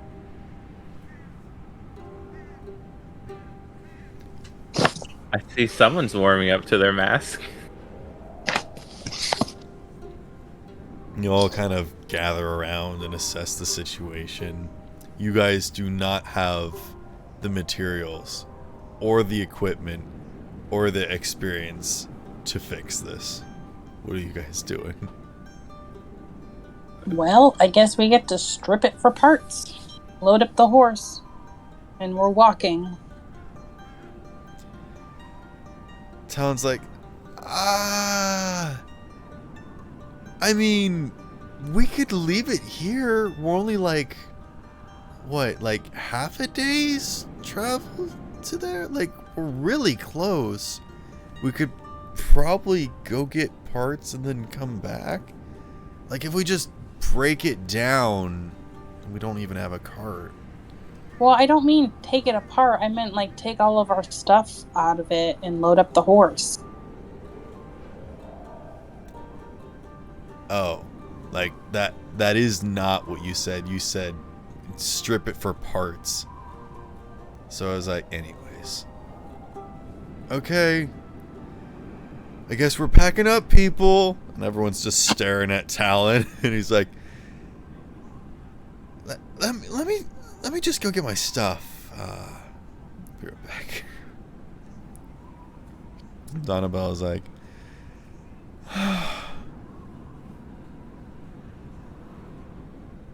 this sucks. She just kind of like kicks the wheel and it wobbles and everybody like grabs it. Kind of looks at her. She's like, sorry, just... Can I look around? I wish we could keep using the cart. Can I look around for a rock to like kind of help prop up where the wheel is missing from? Actually, when Donabella says that she wishes that you guys could keep using the cart, Enerva is like slowly pulled across the ground as the wheel slides into place and reattaches to the cart as the cart lifts up in this like swirl of magic that emanates from the horn, and then the cart cracks back down to the ground.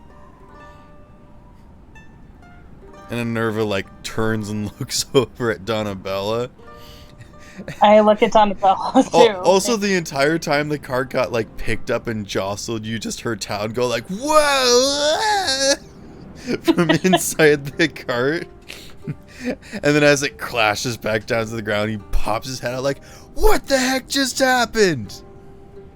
I was just What are you talking about? Same thing. Oh. Donabella, Donabelle's just like silent, staring. I think you just did magic without even realizing it. Minerva speaks up and says, I think that mask just granted a wish. Donabelle's like, what? And then she goes to rip the mask off, and she grabs her hand and just sort of grabs it into the snout and goes to pull it off, and it doesn't come off. She's just kind of like slapping at it and trying to pull it off and can't. I can't get it off. Okay. Breathe. It's gonna be okay. I walk over to her to see if I can figure out what is going on. Make an Arcana I check. have diagnostics on it.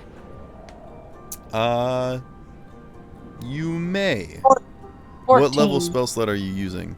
What was your Arcana check first? 14. Okay. You know magical artifacts enough to know that sometimes certain effects can be activated. You know, you can do spells and special things when you've attuned to an item. And this seems to be what has occurred. What level are you casting Diagnose at? I only have level 1 spells, so level 1. Okay. I'll go ahead and give it to you, sort of like on the same essence of identify that this mask, once attuned, will grant the user its a simple wish once per day, but once attuned, you cannot take the mask off. So Donabella, I have good news and I have bad news. She turns to you and the snout flaps a little bit. Which one would you like first? I say as I try to hold back a giggle. Is this funny to you? You want the good news or the bad news first? She just stares at you for a moment, and then her hands instantly just like reach up towards the mouth and like peel it back so that you can see her face inside the mouth. Does this look like a joke to you? And she's just staring at you with beady eyes, just through the mouth hole. She's like pulling it back so that her mouth is sticking out.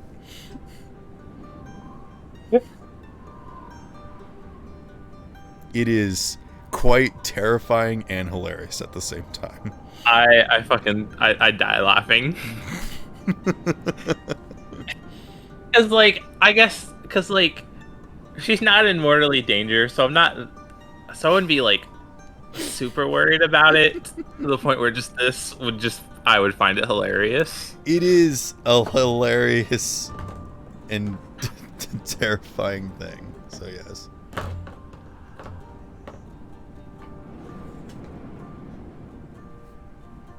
So the bad news, I'm afraid the mask isn't gonna come off anytime soon. Her eyes grow even bigger. What? However, on the bright side, you have gained some of the powers of a unicorn. Oh, well, that's just brilliant. And she turns to you as she releases. She turns to Elias as she removes her hands, and the snout unrolls back into place. Like,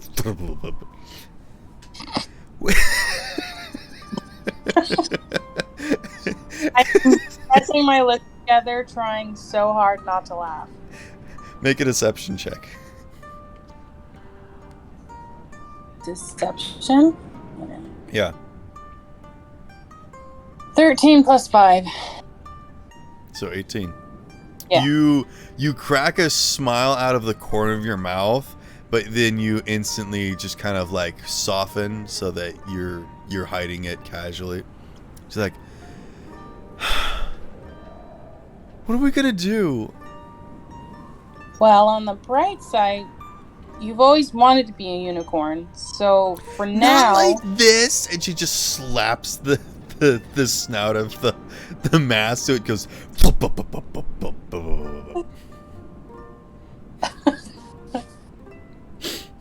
Well, for now, we'll have to be very careful on what we'll wish for. You said it grants minor wishes. Yeah. Okay. Could you? does Elias What- know about attunement with things? Sure. I'll say that. Okay, so we're going to explain to her attunement to an item. And usually if you can attune to it, you can unattune to it somehow. I know that. Apparently, once Did you- you're attuned to it, you can't take it off, though. What the heck is this?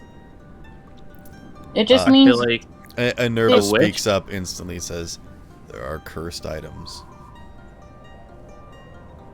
well, maybe it's not a cursed item. Maybe it's just a trade-off where you can grant a wish, but you have to wear the mask.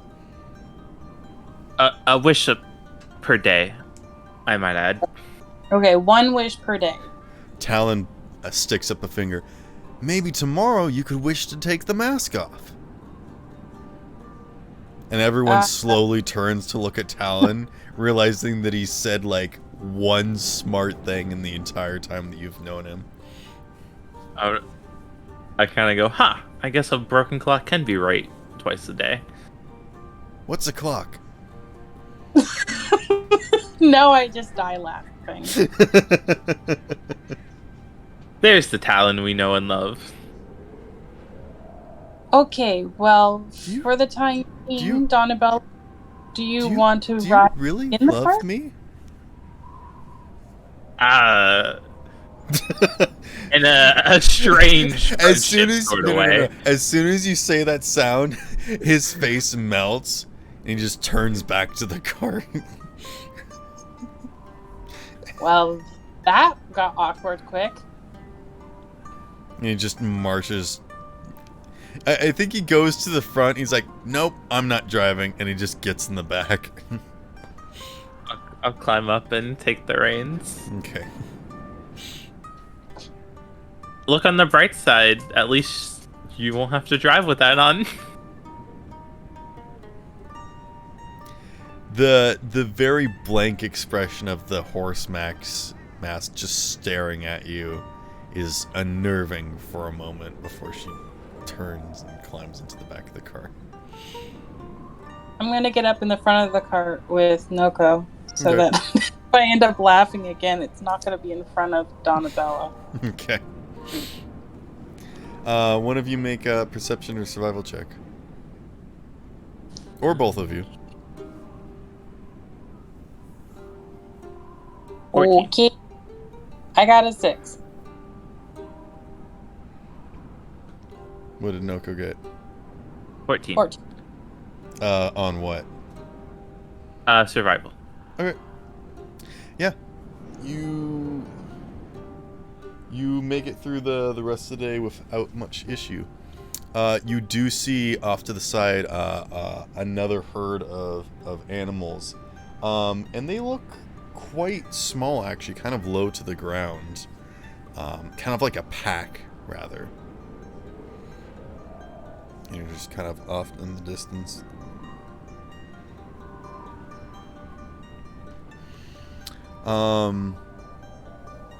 But going for a couple more days of travel, you can see that you are actually nearing the base of the mountain. And you can actually see where it's like starting to get steeper as you're going up.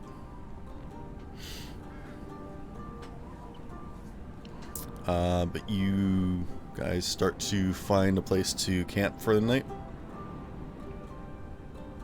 Make an the investigation or survival check.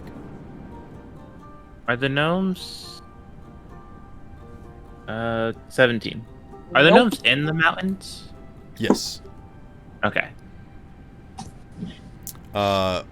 Which one was it? What did you get? 17 for investigation. Okay. What are you looking for? Same sort of deal. Yeah, kind of like an under or overside to kind of like put the cart safely. Okay. Yeah, you're really starting to get to the areas where it's getting a bit more rough. There's a lot less plant life. It's just sort of like still grass, but a lot shorter. You're not really getting to like the big rocks area yet. It's just kind of like no man's land right now.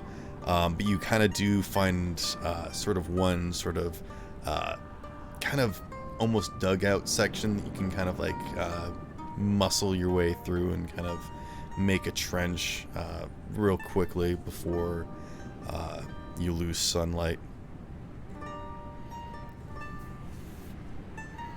Who's taking first watch?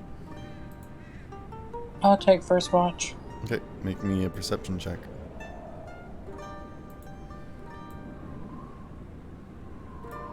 $16. Okay.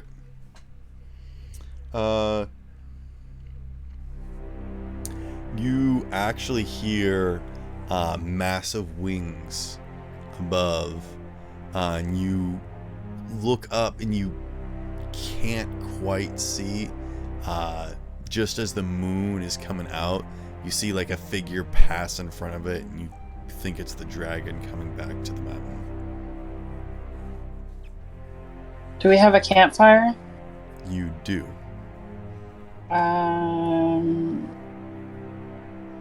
Probably should try to snuff it out. Okay. You quickly kick it out. Yeah. Alright. Do I hear anything else? No. You don't hear wind, you don't hear crickets, you don't hear grass, you don't hear anything. Okay. Who do you wake up for next watch? I'm gonna wake up Noko. Why him? He has disadvantage. Because I'm gonna give him an item that I can light. Okay, so you're gonna light yourself up again. Well, I'm gonna give him an item that he can conceal. Like, I don't know, if he has a spoon or something, I can cast light on it and go to sleep because it's just creation. It's not concentration. Right. So he can pull it out if he needs it, but if he doesn't need it, he can keep it hidden. What's the duration on that? An hour? An hour and a half, I think. Okay. That would be most of his watch. Yeah. Again, you would still have disadvantage. But it would be better than nothing. Okay. And that's why I figured I would have him go next, because I'm the only one who can give him that.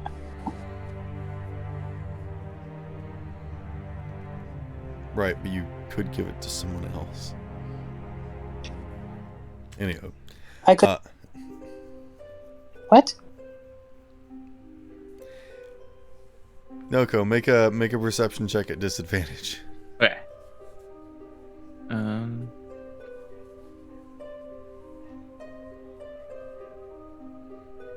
16. Okay. With disadvantage? Yep. Yep. Okay. I got a 16 and then a 17.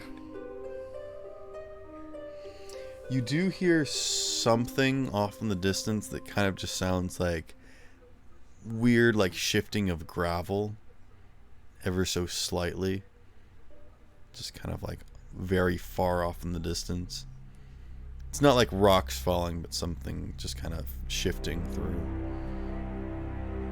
Oh, would I be able to heal at all while we're sleeping? I mean, Alright. you would heal after a long rest, which we're about to do. Unless you wanted to do anything right now. Nope. Okay. Wait.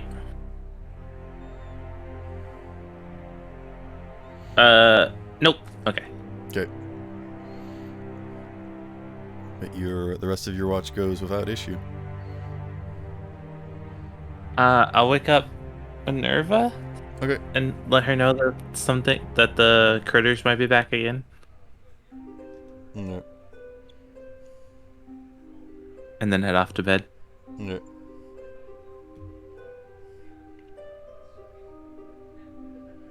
And I forgot to mention that I'd seen what I thought might maybe be the dragon coming back towards the mountain, so I kicked out the fire, and I told that to Noko, who probably passed that information to Enerva.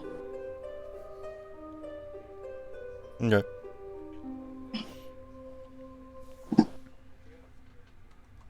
You guys wake up the next morning without issue.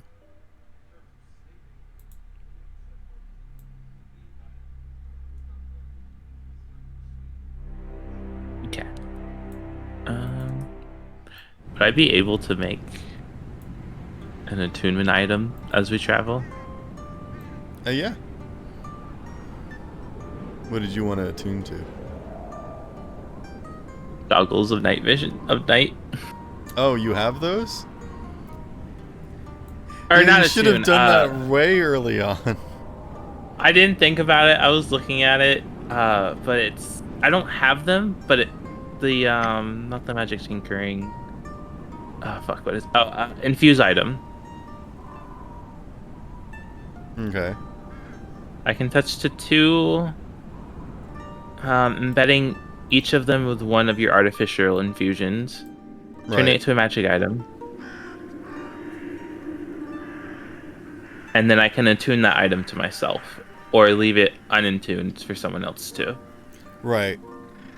The thing is that with your artificer tinkering, you would have to be making this object on the road, unless you already had it. Yeah, I would have to make it. So, you could easily do that once you get to the gnomes, but again. Okay, never mind then. Right. Well, no, we would need fire, and that would be a bad choice right now. All right. Unless you wanted to Never try and mind. do it to one of the masks.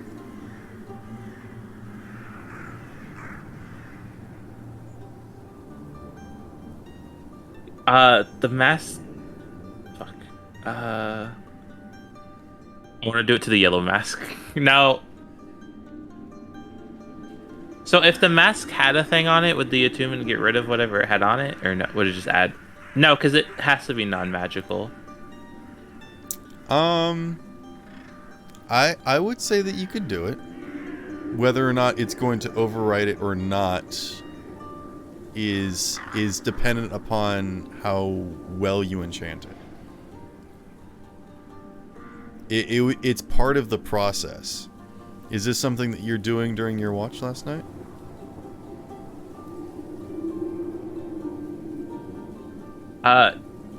Yes, but after finding out that Minerva's came with a downside, I wanted to cast Diagnosed on the white one. Diagnose works on living creatures. You would need Identify to do it on magic items. Yeah. Okay. Never. Okay.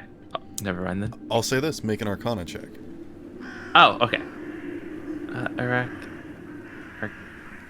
Arcane? Oh no, Arcana. Yeah. Never mind. I know absolutely nothing about the white one, and then I have a 21 for the yellow one. I got a 1 for the white one, and then a 21 for the yellow. Okay. You would understand that you know, the mask does have some subtle intricacies to it, but for the most part it seems there's still a lot of space here to do enchantment work. Okay. And that's for the yellow one, right? Yeah, that's the one that you understand. Okay. Kind of looking at the white one, it seems a little weirder. You know, it's not made the same way, so it's kind of hard to say. It's unlike anything you've ever seen before. But the other one just seems to be, you know, a bit more down to earth. Probably done by a human, actually, so a bit basic. Okay. Yeah, I'll wait. I'll wait until the next rest to do anything else. Okay, okay. You guys are approaching the base of the mountain at this point. Who is heralding this journey? I thought Noko was. She's driving. Or that was before. You We guys rested. just woke up. Yeah. It's the final day. It's the final push into the mountain. I guess I will. Okay. Go ahead and make a perception or survival check. 9. Okay. You're looking around and you don't really see where the encampment would be. You're pretty sure you guys kind of made like a straight shot. But you're basically at the mountain at this point. Starting to go up a bit more and figure out where you're going. You do find that there is sort of like a section that's just sort of like a fairly decent incline, and you kind of just start heading for that.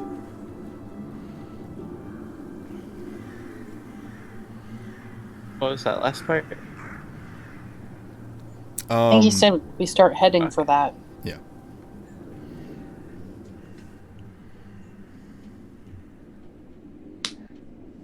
How far do we get?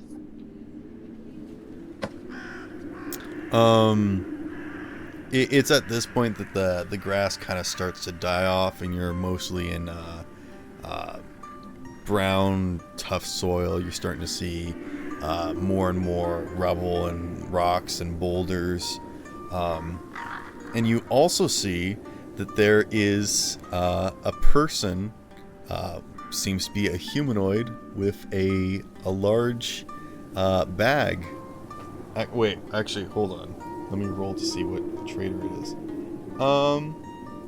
Okay, yeah, my statement stays the same. You see what, actually, it looks like a tall creature with a kind of bag on their back. You Okay, so it's spotted probably not another trader. How close are they? They're kind of off in the distance. They're making their way away from you at the moment. Just sort of along the mountain base, basically. We should go see.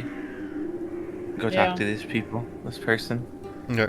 Yeah, you can easily catch up to them. Yeah, I turned the cart, kind of chase them. Not chase them, but like try to catch up to them. Okay. Because they might know where the gnomish encampment is too. Okay. As you slowly make your way over to them, you actually see that they've got like an elongated neck and snout, and they actually look like a giraffe person. And they kind of stop and turn and look at you guys as you approach and judge you, and don't immediately run away and realize that you're trying to catch up to them, so they stop. Hello! Oh, hello! What can I do for you? I was wondering, by chance, if you've seen a gnome village around here? Gnome Village?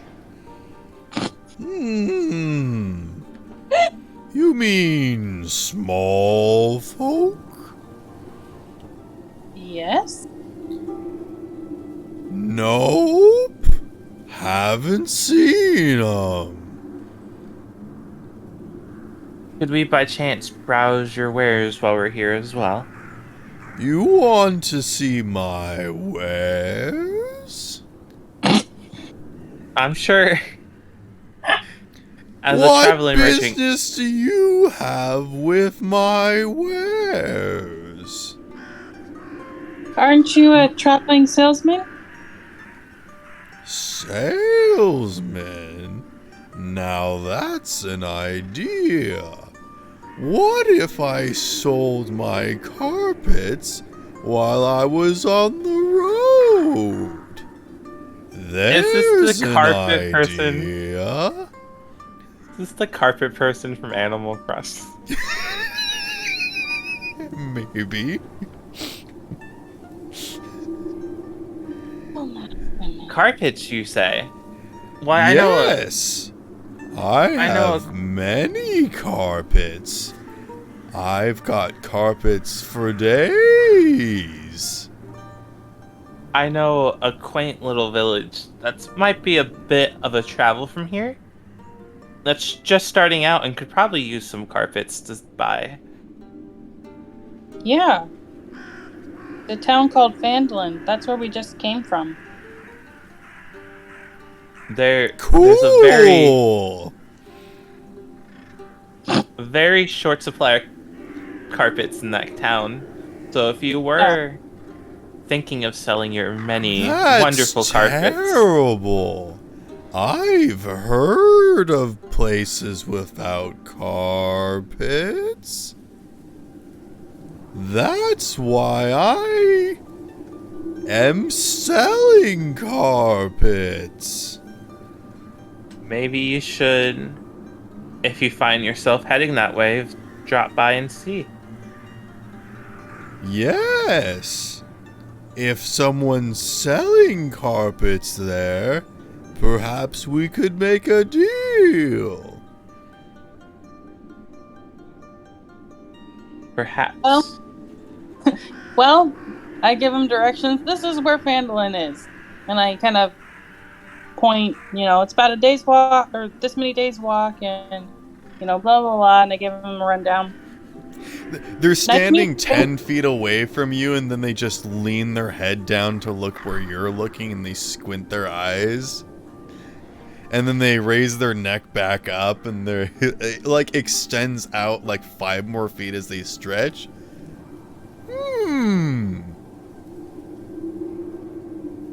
Yup.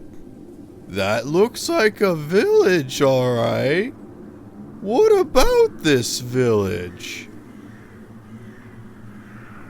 Are they looking at Fandolin from where we're at? I mean, you guys at this elevation can kind of see the forest where Fandolin would probably be. Oh, okay, okay, because we're like kind of on top of the mountain. Yeah, Okay, you're starting to get up there. It's a new The night village. town. The new town with People. lots of people who might be interested in Sounds buying like some they carpet. need carpets. Yes, they need carpets. There needs to be more people like me that can sell carpets to people. Of course. But you're the Everybody hero. needs carpets. You're exactly the hero this town needs. I am? Of course. Yes. What can I do to save this town? You can You save can the get old floors. from cold, boring, uncomfortable floors with your wonderful carpets. How would I save the town from cold floors? Well, maybe just Wait. head up there and find out. Make a persuasion check. I was gonna say with disadvantage, but we're getting there. 17. 17. You both got a 17. Yeah. Yes. Wow. Okay. All right. I'll head to Fandolin. Not sure what I'll do there, but I'll see if anyone's selling carpets. And they just kind of start slowly walking that direction. I look back at the group. I'm waiting for them to be out of earshot. And I kind of just Did you guys not want to buy any carpets? No. No.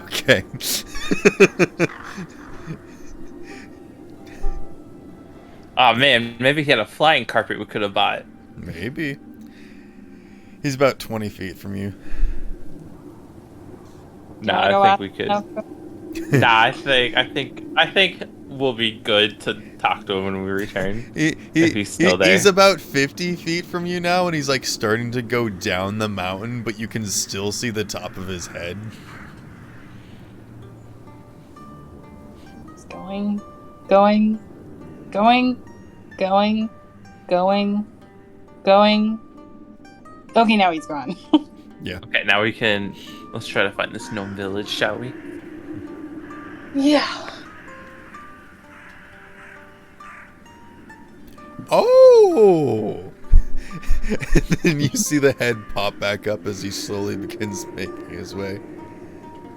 Now that I think about it, and he's like 150 feet from you, and he's just talking, but it's just echoing towards you guys. There was a village I saw near here. They needed carpets, but they didn't want any. Can you believe that? Anyway, and then they turn and start walking off. And Talon's like, Do you think that was the And Donabella just smacks him. Do you think we could actually get any directions from that guy?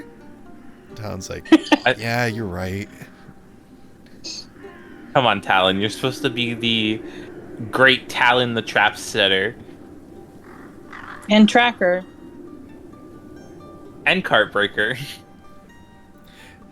His eyebrow just keeps getting raised more and more with each name that you call him. Just like,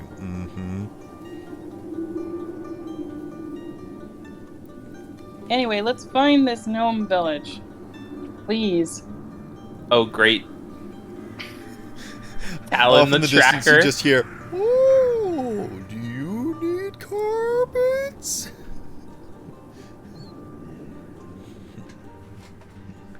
Is he talking to us?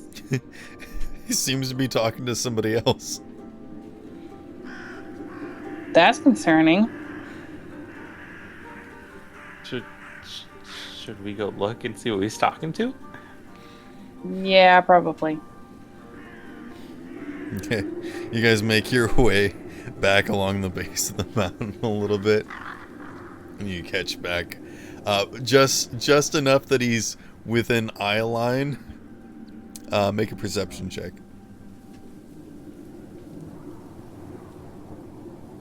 Mm. 8. 1923. Okay. You see like one of these. You can see that he's just talking to a boulder. I'm gonna kind of like make gestures for us to walk away quietly, so he doesn't notice us. I guess there's no place for you to put carpets out here.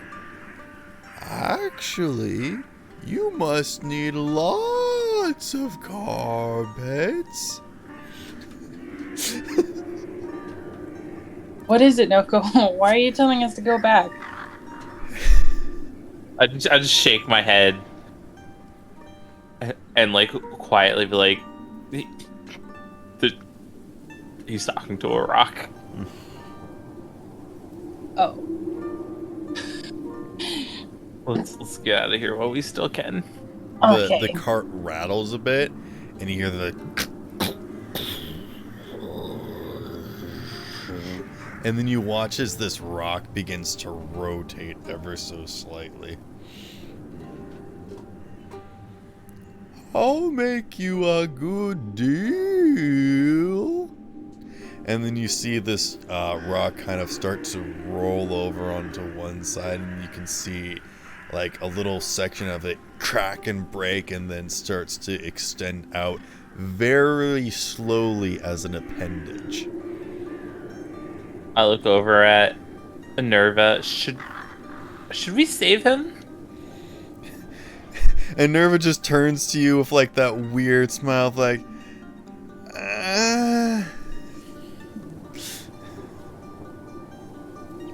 Can I make a nature check to see if I know what this is? Okay.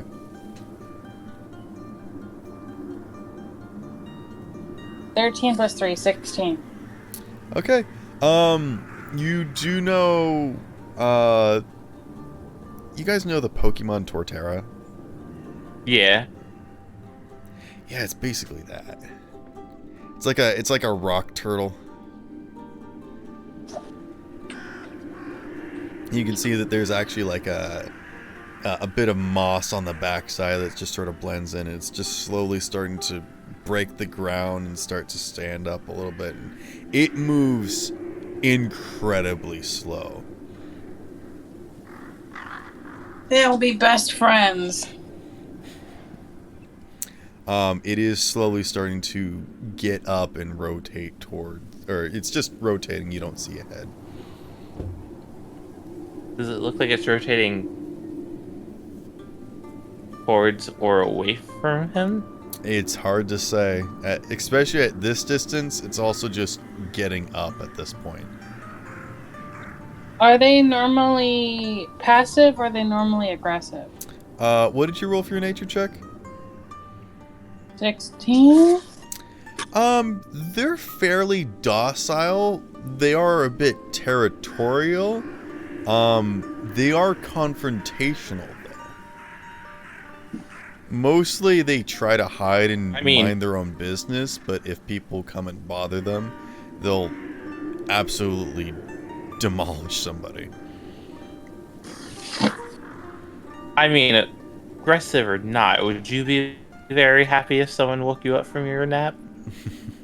No. I still say just leave. But flying carpets! What will Phandalin do without carpets? Maybe he'll be lucky and he'll leave or he'll give him a carpet. I don't know. It's not our business. We're trying to do something else. Okay, you guys continue on. Make an investigation or survival check.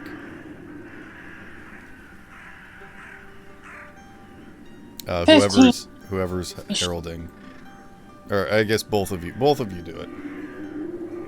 You got No, 15. I got 15 what? Investigation. Okay. What'd you get? I got a 1 for survival. Okay. A 1. You start to drive the car, and Elias is like, "Wait, I think I see a thing over there." And you turn, and then you hear like a clunk clunk, and you see that you turn and look, and just like a big divot has been driven out of the one of the front wheels, and you can see that there's like a chunk of rock that just like is sticking up, and you're like, "Oh shoot." And then it cuts out the rear wheel. So now both of your left wheels have this big gash out of the wheels, and it still runs, but if you go for much longer like this, they might start to tear themselves apart. I look over at Donabella and I go, Donabella, would you... You turn to look at her as she's pulling off the mask, like, so good to be unattuned from that stupid mask. What you need? Don't worry about it. Look for that Gnome Village. We need to get there before these wheels break. Okay. And you can see that there is sort of like this section where you can actually see it. You can see where the stone of the mountain actually starts to curve inwards, and then there's this sort of arch that is sort of made into, and you can very clearly see that the earth has been shaped here, and you can see that there's stones being stacked up and placed, and you make your way out around to this front gate. And as you make your way in, it's immediately just dug into like the side of the mountain is this big trench, and then the top is kind of carved away in sections, and almost this it's sort of leaving behind this lattice structure that kind of makes it look like a cathedral or like a greenhouse, where there's just a bunch of crisscrossing archways, but you can see that there's actually like some sort of translucent filament between these archways, again like a greenhouse. And then on either side of this trench that's dug out immediately into the walls, you can see there's just like windows, and then there's just a bunch of different pathways and stairs and little kind of walkways dug into the stone, stair-stepping up and down in what seems to be random crisscrossing pathways. It's like an MC Escher painting with just random stairs going different directions. And all around you can see like people just kind of tinkering away at different things, and people moving in wheelbarrows, and you can actually see someone that's kind of got like a trolley cart that's got like a bunch of balls underneath, just like moving equipment and different materials. And you have made it to Gnomengard, and that is where we're going to end tonight's session.